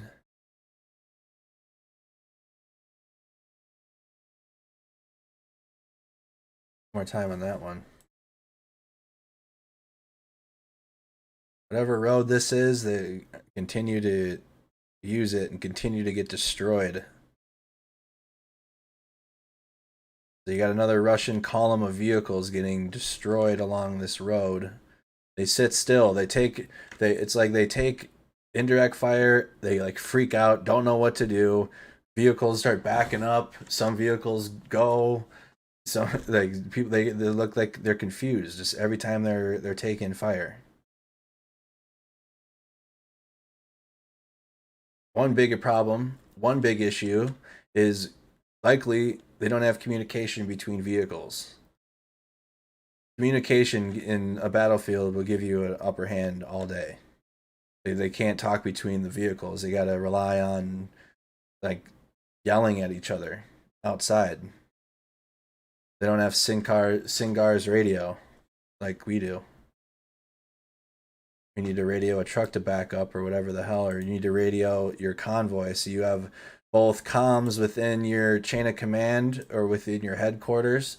So if you're in the TC slot, if you're in that truck command slot, if you're in the truck command seat, the TC slot, you have both the chain of command and all of the higher command comms in your ear, as well as the convoy communications going on. So you like as a sergeant, as a non-commissioned officer, you got to balance a lot of shit. Not only that, if some shit happens to your convoy, you got to send up reports too. If you're in that spot, or say, you know, or especially if you're the convoy commander or the assistant convoy commander, but say they go down, you know, it's basically whoever's the next up. Like if you're a sergeant, you know what I mean? You got to take charge in that situation. So you not only that, you got to listen to the comms, you got to listen to the comms within the convoy. Then again, radio up anything that happens as well. It's a lot going on in convoys, at least for the United States convoys and what we do. But that shit is ridiculous. Russia's killing a lot of their own soldiers that get conscripted into their military because they don't have any training. They're just getting killed. You get conscripted into the Russian military, it's a death sentence. Stugna P ATGM strike on a Russian vehicle by Ukraine's first separate special purpose brigade.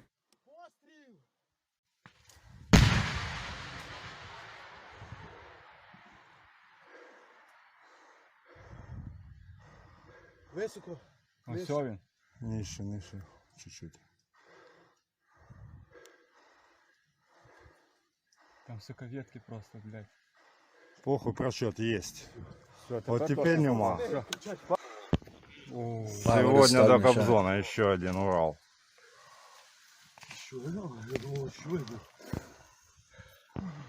Ще один Уральчик до Кобзона. Ми не панькаємося з Макшанами. Ми з цими підрасами не панькаємося, ми їх зразу хуяримо.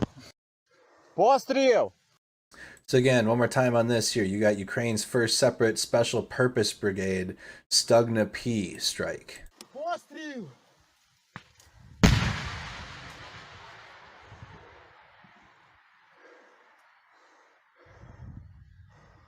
Високо. Ось він. Ниже, чуть-чуть. Там соковетки просто, блядь. Похуй, просчет есть. Вот теперь нема. Сегодня до Кобзона еще один Урал.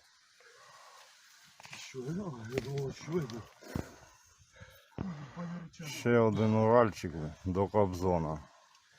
Ми не панькаємося з Макшанами. Ми з цими підрасами не панькаємося, ми їх зразу хуяримо. Alright, Stugna P video. Video reportedly showing artillery strikes from Ukrainian M777 howitzers on Russian positions in Davdiv Brid in Kherson. That's that little village. That's right here. Got it up already. So the river, the Inhulets River runs through it. It's on the border of Kherson and Mykolaiv Oblast. Most of the town is in the Kherson Oblast, but part of it is in Mykolaiv. Give me fuel, give me fire, give me that which I desire. Well, that's a good song, but definitely going to get copyright on that one.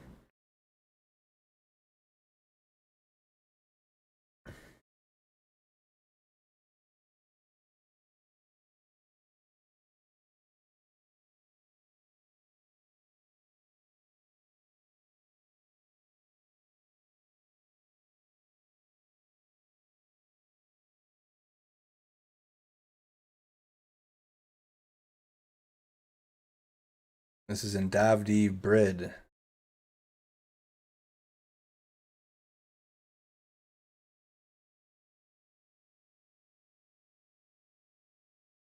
Song's outdated now. Well, can't play it due to copyright. M777 howitzer teams on your screen right now. Looks like they're getting more. They definitely have more soldiers on this howitzer than I've seen in other videos.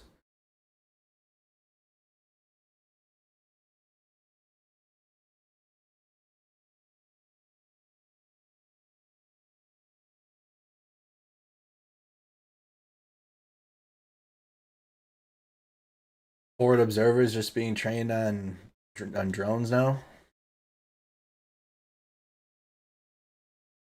Just use a drone and then relay info back to the howitzer team. A captured Russian T-80 BVM tank being used to tow a captured T-64 BV tank. Да все нормально. Не надо.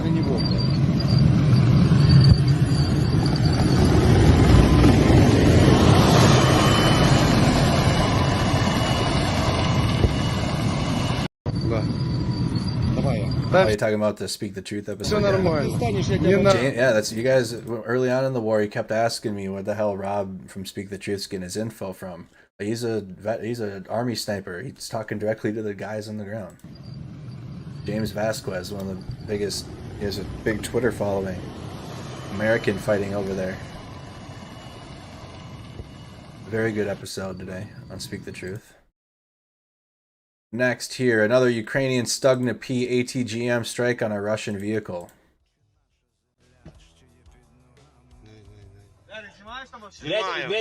Завалите ебало, пожалуйста. Давай, готуйся. Диви.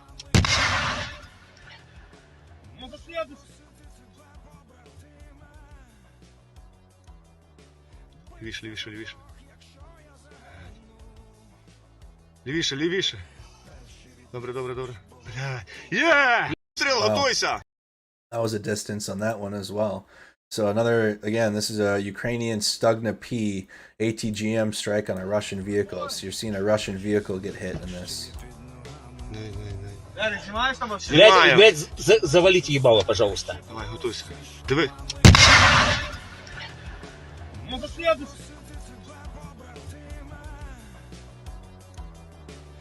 Лівіше, лівіше, лівіше.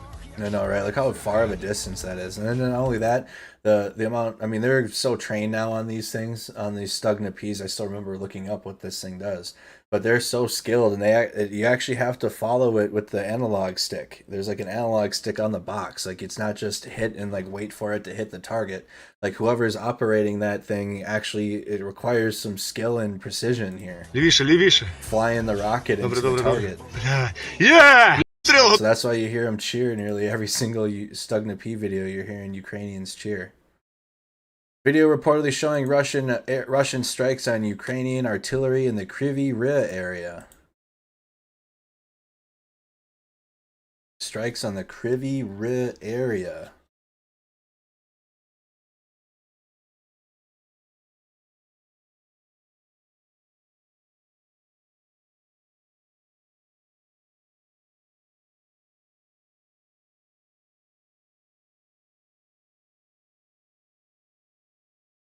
Let me know in the chat what your preferred stream beverage is. I'm starting to drink more water.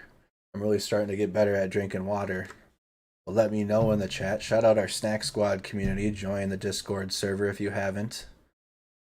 Our community that tunes in. Call it the Snack Squad community because it's a community of people that might have different political views, might see the world differently from each other, but can still get along in a community. We're not what you call it? What are those things called? An echo chamber? Yeah, we're not an echo chamber here. Or a clique group, if you will. So that's why it's called Snack Squad. Join our Discord server. Snacks are a common thing that people can talk about and food. But the food squad doesn't sound as cool as the snack squad. So it's people that can talk about things or current events that are very hot button, hot topic, and exists in a chat together.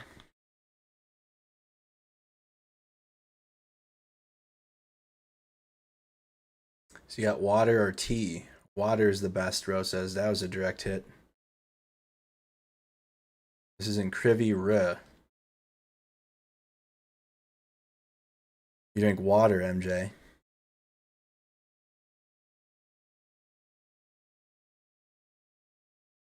Hey, Rose, good evening.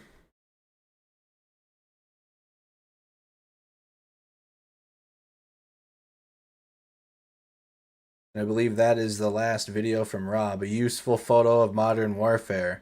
Russian fighters operating multiple COTS UAVs with other soldiers ready to relay their information over the radios. Looks like dudes playing on their phones, but they're operating UAVs sitting in chairs. Russian troops using those UAVs. So let's go over to the Ukraine War Report now. Anything that we might have missed here on Reddit. Russian in the Free Russian Legion fighting for Ukraine captured a Russian tank. Let me read that again. Russian in the Free Russia Legion fighting for Ukraine. Okay.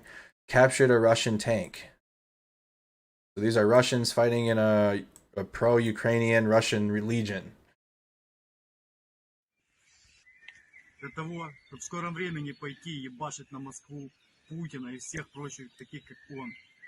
Свободу России! Свободу России! Capturing a Russian tank.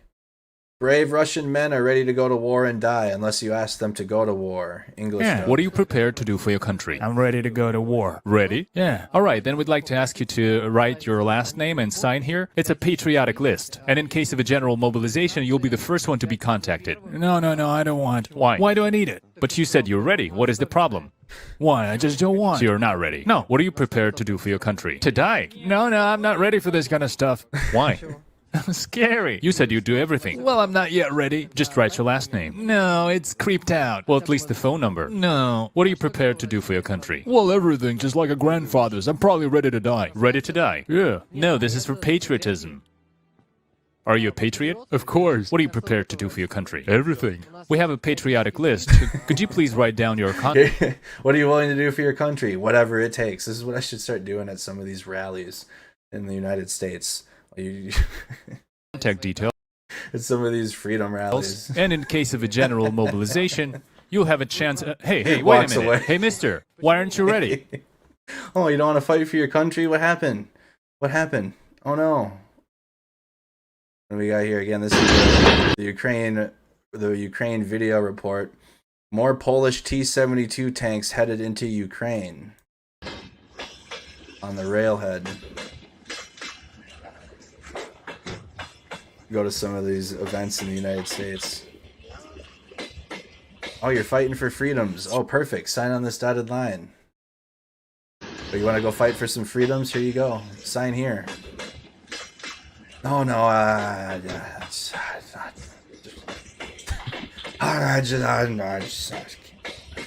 It's my back. I'd yell at a drill sergeant.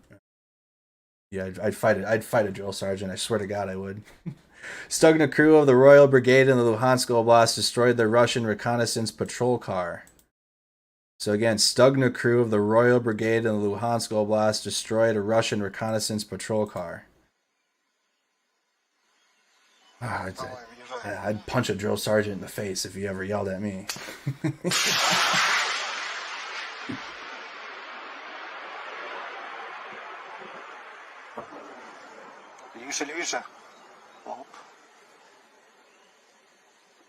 I remember this video.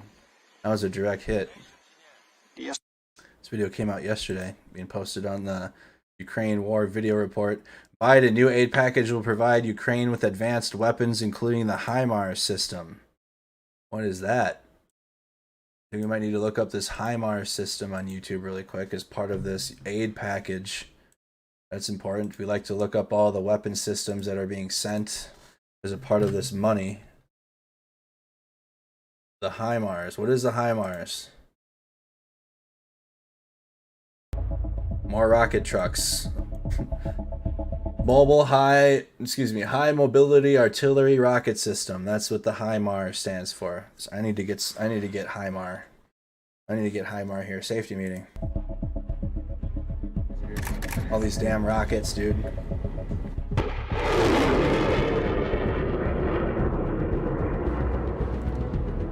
Developed in the 1990s for the U.S. Army's airborne and strike forces.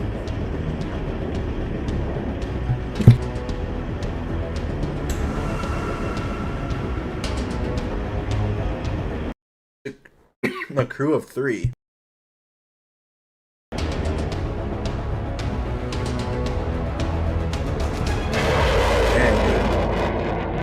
Rocket types vary in range, precision, and effect. Standard ammunition range is 50 miles for this thing.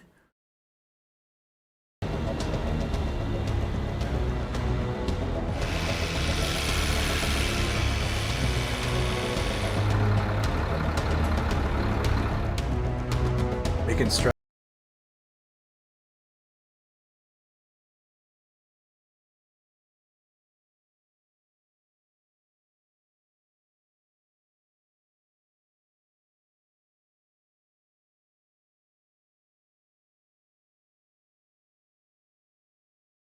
Q1C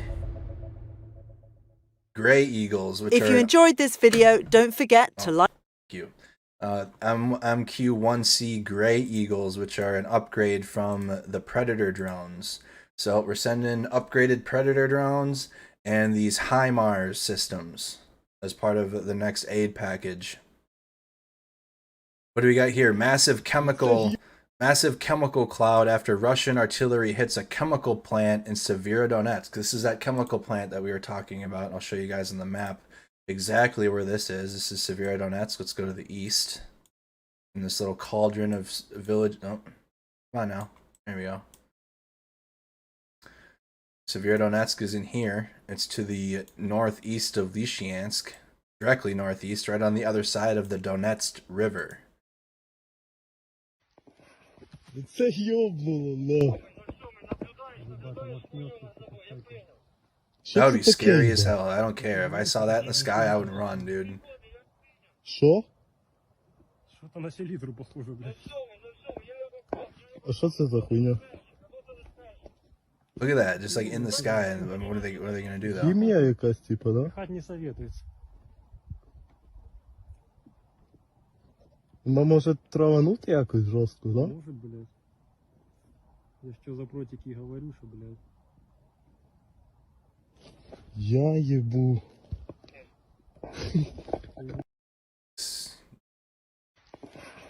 Це ёбнуло, на. Russian artillery hit a chemical Що це plant. таке, їбать? Я тебе говорю, что-то, блядь, на селитру похоже. Що? Что-то на селитру похоже, блядь. А що це за хуйня? Nitric acid. Хімія якась, типа, да? Хать не советуется. Hey, thank you, Stu Kitch, for subscribing to the channel. Thank you so much. Вона може траванути якось жорстко, да? Может, блядь. Я что за протики говорю, что, блядь. Я ебу.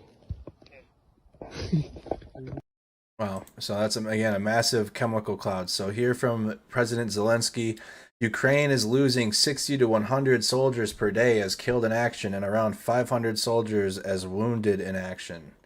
For President Zelensky. Oh, have you guys seen this? Leonid Vaskovich, a Russian Communist Party leader, was ejected from a meeting and barred from the voting session for asking to end the war in Ukraine. So as we were talking, as we're going through in the beginning of the stream, and again, if you missed it, feel free after the stream ends in the next 15 minutes, you can rewind and start from the beginning. But we talked about Russian mill bloggers, which aren't necessarily like this guy, who is speaking out against what they're doing in general. They're supportive of the war, but not supportive of the tactics that Russia is using. But regardless of that fact, there are more Russian narratives being driven of criticism of the war in general, which is interesting. So listen to this here from Leonid Vaskyevich.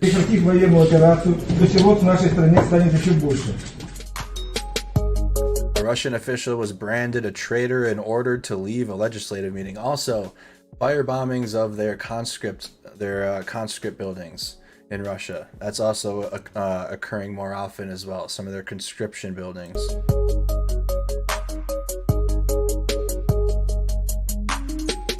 After he begged Vladimir Putin to end the invasion of Ukraine.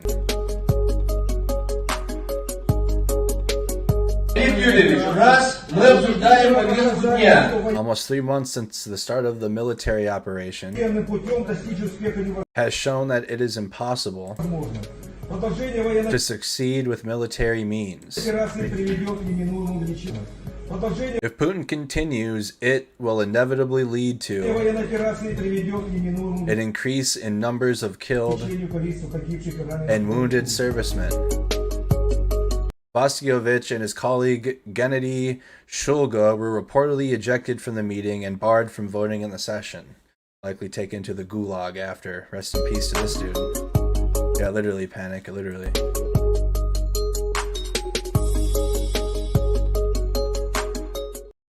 Straight to the gulag. This is the an M77 in action.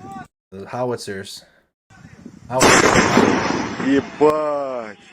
Sent a bunch of those, would it be a month ago now, as part of the last package. The last aid package, or one of the last aid packages. But they're getting even longer range artillery now. Russian Military Recruitment Center in St. Petersburg.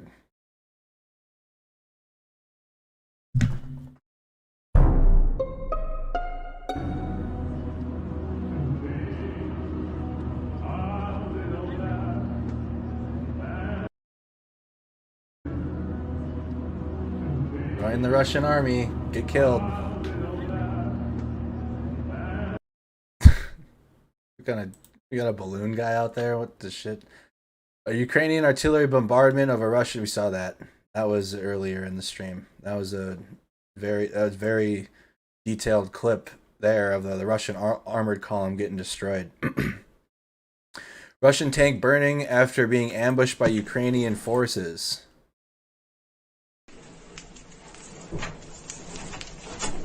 Gotta blow up. If the soldiers probably gonna use it later. The Russian soldiers.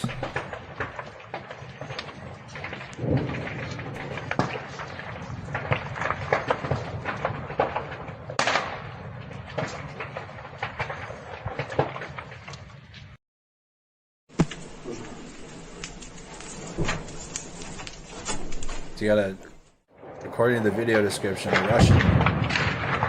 Russian tank burning after being ambushed by Ukrainian forces here. This looks like it's around Mariupol.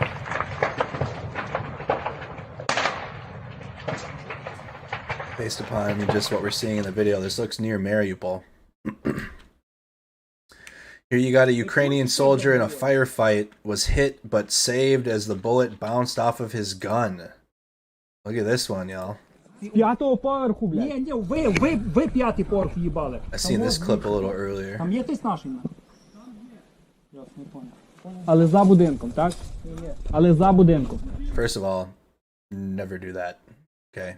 Never put your barrel into the ground straight down. I understand they're defending their country, but if you're watching this for weapons handling, because I got to be responsible and tell you how to weapons handle, never carry your weapon and do that and point the barrel into the dirt like that. Never do that.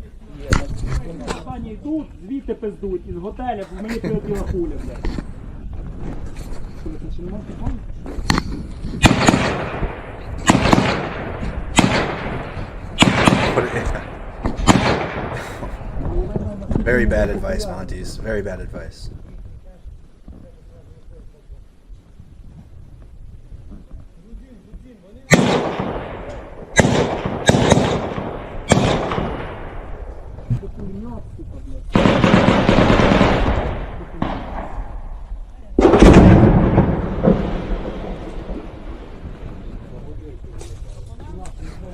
По будинку.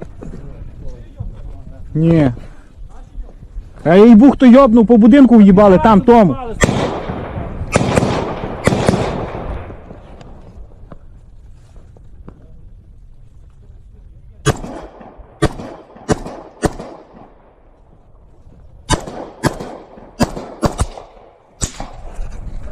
Триста. Dude, that hit it.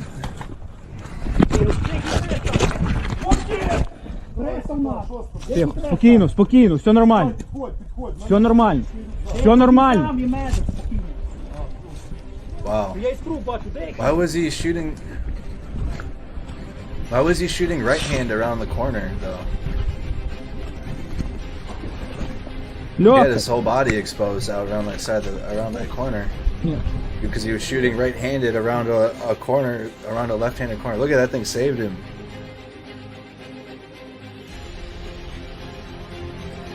Minimal damage.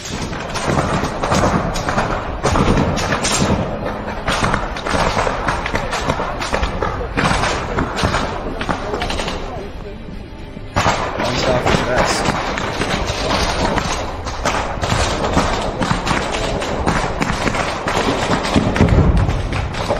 Look at how calm he stayed though under the duress that whole time though. He wasn't freaking out, he wasn't screaming or yelling or stressing out all of his buddies there. Let's look at this one. Let's look at this one more time.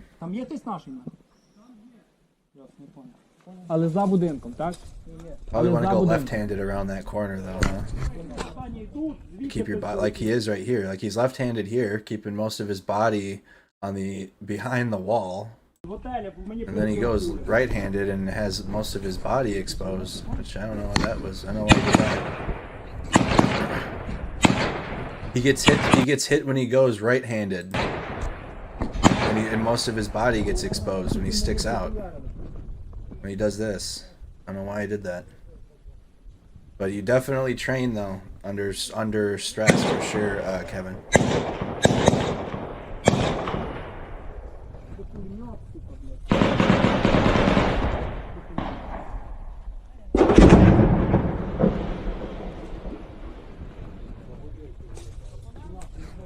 По будинку. Ні. А їбу, хто йобнув, по будинку в'їбали, там, тому. See now he's outside, he's exposed now to where he was shooting. Before the rifle was around the corner, but most of his body was still behind the structure. Now he's shooting right-handed, so all of his body, the front of his body is exposed to the target that he's engaging. He's outside of the wall. See, I mean, he's clearly outside of it. Exposed himself.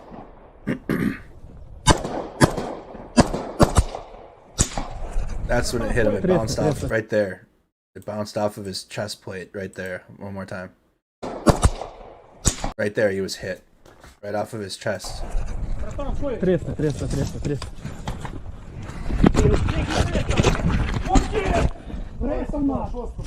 Тихо, спокійно, все нормально. Все нормально. Все нормально. Very close. Glad he survived. Look at the calm though. Even right now. Dude holding his weapon right there, bad. Yeah. Never.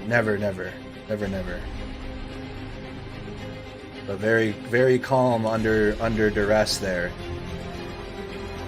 I'm glad that he's gonna come out of the way.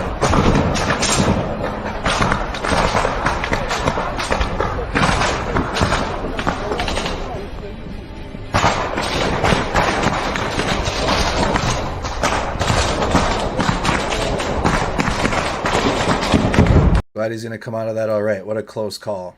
So a couple things. One, keep your body behind the wall.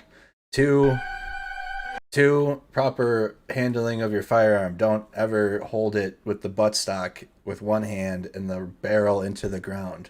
Keep two hands on your weapon at all times. Fight of the Valkyrie. Okay, is Fight of the Valkyrie a copyrighted song? Darn it. Fight of the Valkyrie from the SOF of Ukraine. It's not the same. It's copyrighted, isn't it?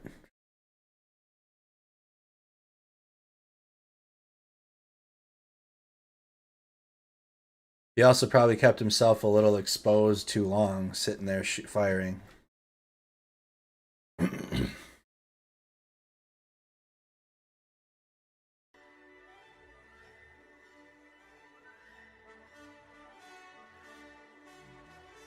Go back some then.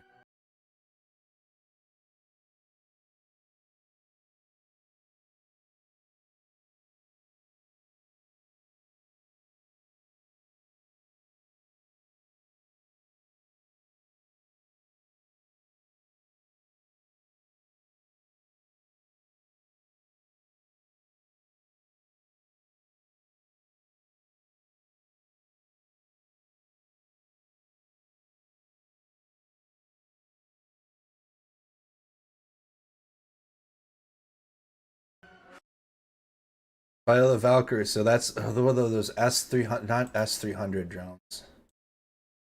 What are those drones called? Those little handhelds. Ukrainian forces using 4 M109 SPGs donated by Norway.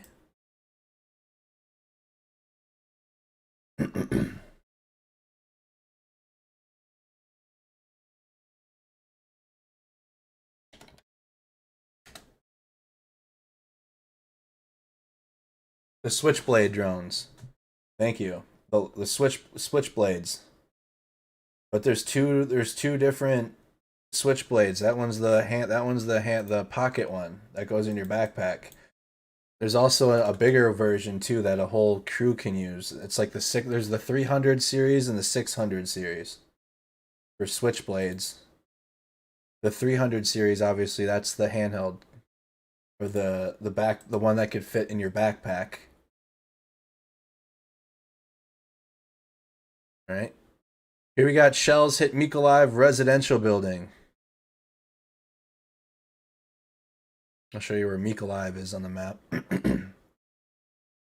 That's what I thought, Pike.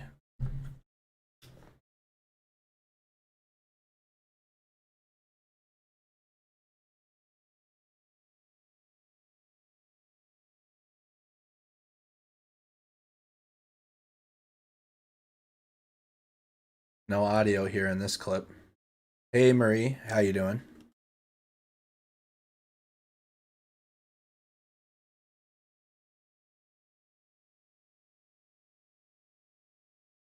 So this was a strike, this was a shelling in Mykolaiv.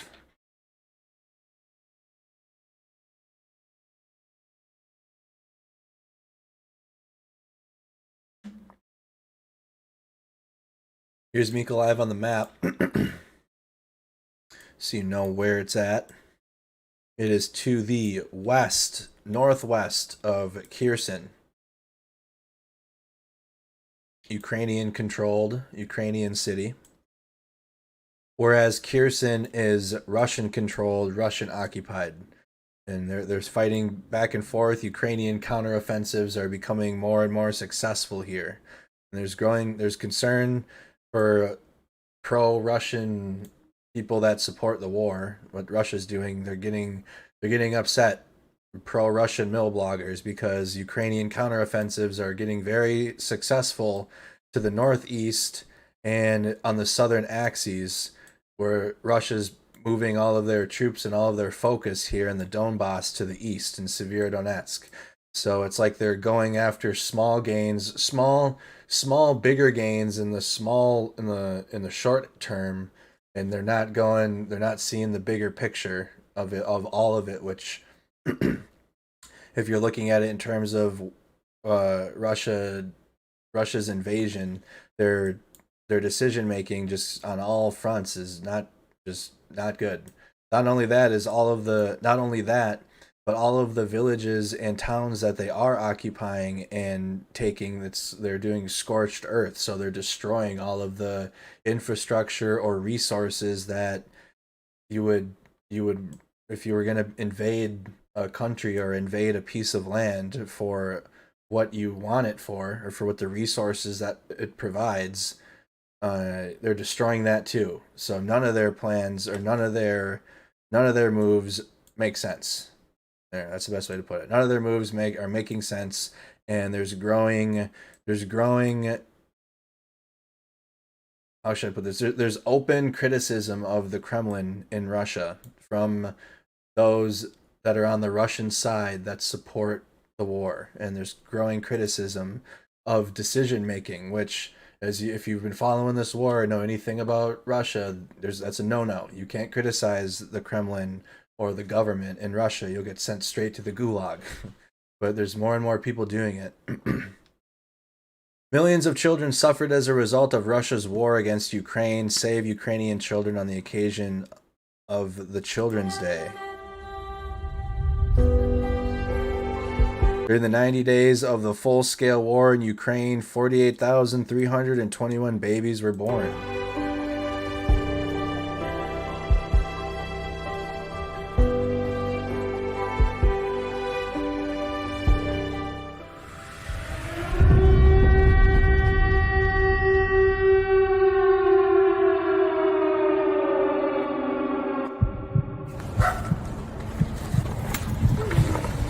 $687 children suffered from Russian aggression in Ukraine.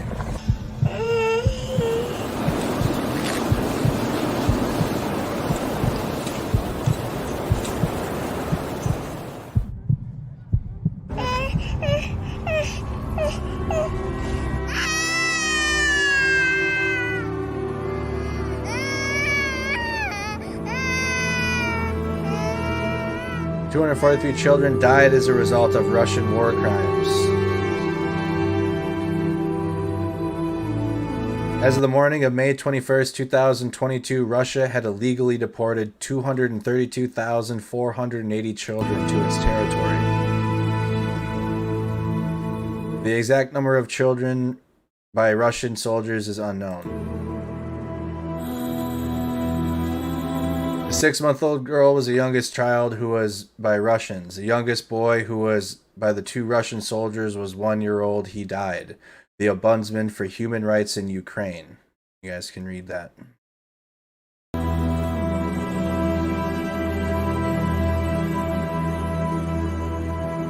Ukraine still does not know how many children were killed by the Russian enemy in the temporarily occupied territories and how many young Ukrainians were forcefully deported.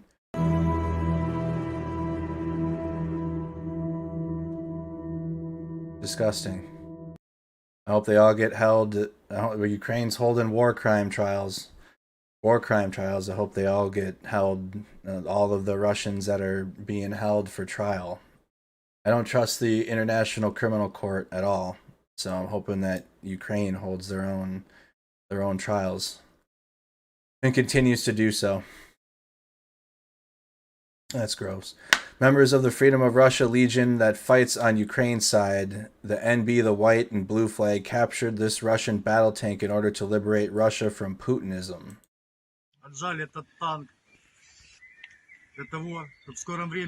So it's a little bit more details to the previous video that was only about 5 seconds long.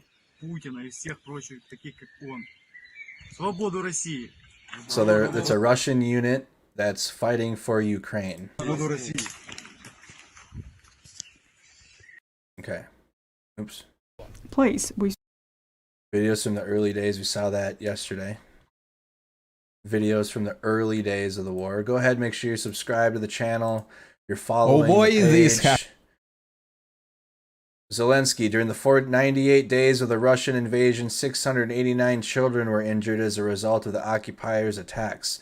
And these are only those we know about. Eternal memory to everyone whose life was taken away by the Russian war against us, against Ukrainians, against Ukraine. Українці і українки, захисники і захисниці. Щороку 1 червня ми відзначаємо День захисту. So today was Children's Day in Russia on June 1st. Дітей. Особливий день, коли... excuse me, in Ukraine. It's on June 1st in Ukraine. Apologies. І захисниці. Щороку 1 червня ми відзначаємо День захисту дітей. Особливий день, коли дорослі приділяють спеціальну увагу питанням прав дітей, безпеки і розвитку наших діточок. Але від 24 лютого в нашій країні змінилося все. І буквально кожен день тепер це для нас день захисту. Захисту всіх наших людей, дітей, нашого майбутнього, захисту вільної країни, в якій кожна дитина зможе, коли виросте, житиме таким життям, яким вона захоче, без примусу, пригноблення. Всі бачать, що Росія несе Україні і що хоче принести в інші країни Європи. Повне презирство до окремих людей, до цілих народів. Російська держава настільки зневажає навіть своїх ж громадян, що вони і не розуміють, в чому взагалі цінність життя людини. Російські солдати вбивають і гинуть самі так, ніби вони не люди, а просто He said Russians kill like they're just... One more time. Russians kill as if they are not people, but just dust. He said that Russians kill and die as if they were not people, but just dust. Просто пил. Пил під ногами господарів Росії. Принципи нашого Dust under the feet of the owners of Russia. Wow. життя зовсім інші. І хоча життя із настанням воєнного часу змінилося, наші принципи залишаються незмінними. Кожна людина має значення. Ось це головне, що відрізняє нас від окупантів. За 98 днів вторгнення Росії внаслідок ударів 689 children were injured during the 98 days thus far of the invasion. Ударів окупантів постраждали 689 дітей. І це тільки ті, про кого ми знаємо. У нас Those are only the ones that they know about. поки що немає всієї інформації з території, яка зараз залишається окупованою. Але з того, що відомо на сьогодні, 446 дітей поранені. 243 дитинки загинули. Ще 139 зникли безвісті. Кажуть, що людська свідомість погано сприймає великі числа. Чим більше число, тим складніше людині усвідомити, що за ним стоїть. Зруйновані родини, маленькі особистості, які навіть не встигли побачити, що таке життя. Як маленький Денис з Житомирської області, із села Малинівка, який загинув разом з усією родиною, коли російський літак скинув бомби на село. Денису не було 2 років. Denise was less than 2 years old. Як Степан із села Нові Петрівці Київської області, йому і 3 років не було. Stepan was less than 3 years old. Коли російський снаряд ударив по подвір'ю будинку, малий отримав смертельні поранення. Як Аня з Бучі, Київської області, їй було 14. Anya, 14 years old. Вона була убита, коли російські військові обстріляли мікроавтобус на дорозі. Люди просто намагалися врятуватися. Аня була в тій машині разом з мамою і з бабусею. Загинули всі вони. Поліна, їй і 2 років не було. Російський танк ударив по будинку в Бородянці. Звичайний житловий будинок. Пряме влучення. Поліна загинула. Аріна, Миколаївська область. 5 березня отримала осколкові поранення від артилерійського обстрілу. Окупанти били по звичайному житловому сектору. Вона померла в лікарні. Зараз у червні Аріні могло би виповнитись 4 роки. Святослав з Одеси, йому було 15 років, був убитий ракетним ударом Росії по гуртожитку. Це відбулось 2 травня. Його тіло дісталось під уламків будинку. Аліса з Охтирки, Сумська область, 7 років дитини, загинула на 2-й день повномасштабної війни від російського артилерійського обстрілу.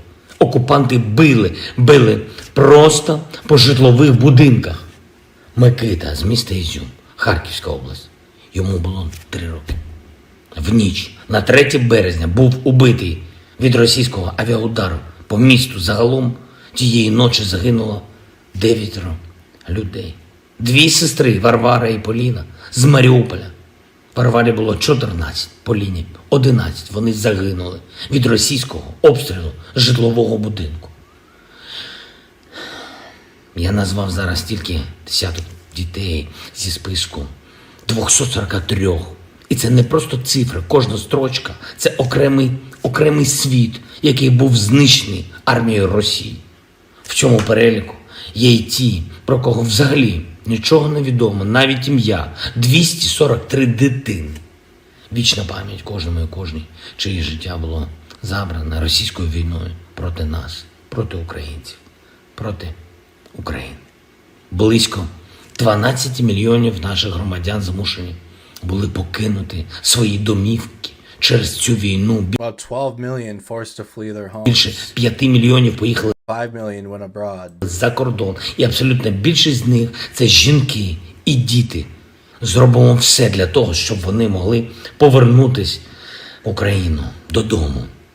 Росія проводить і послідовну злочинну політику депортації наших людей, силою вивозить і дорослих, і дітей. Це один з найбільш підлих російських воєнних злочинів.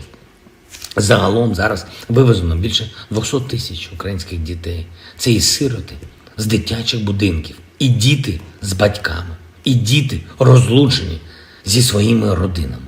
Російська держава розпорошує цих людей по всій своїй території, поселяє наших громадян, в тому числі у віддалених регіонах. Мета цієї злочинної політики не просто вкрасти людей, а зробити так, щоб депортовані забули про Україну і не могли повернутися.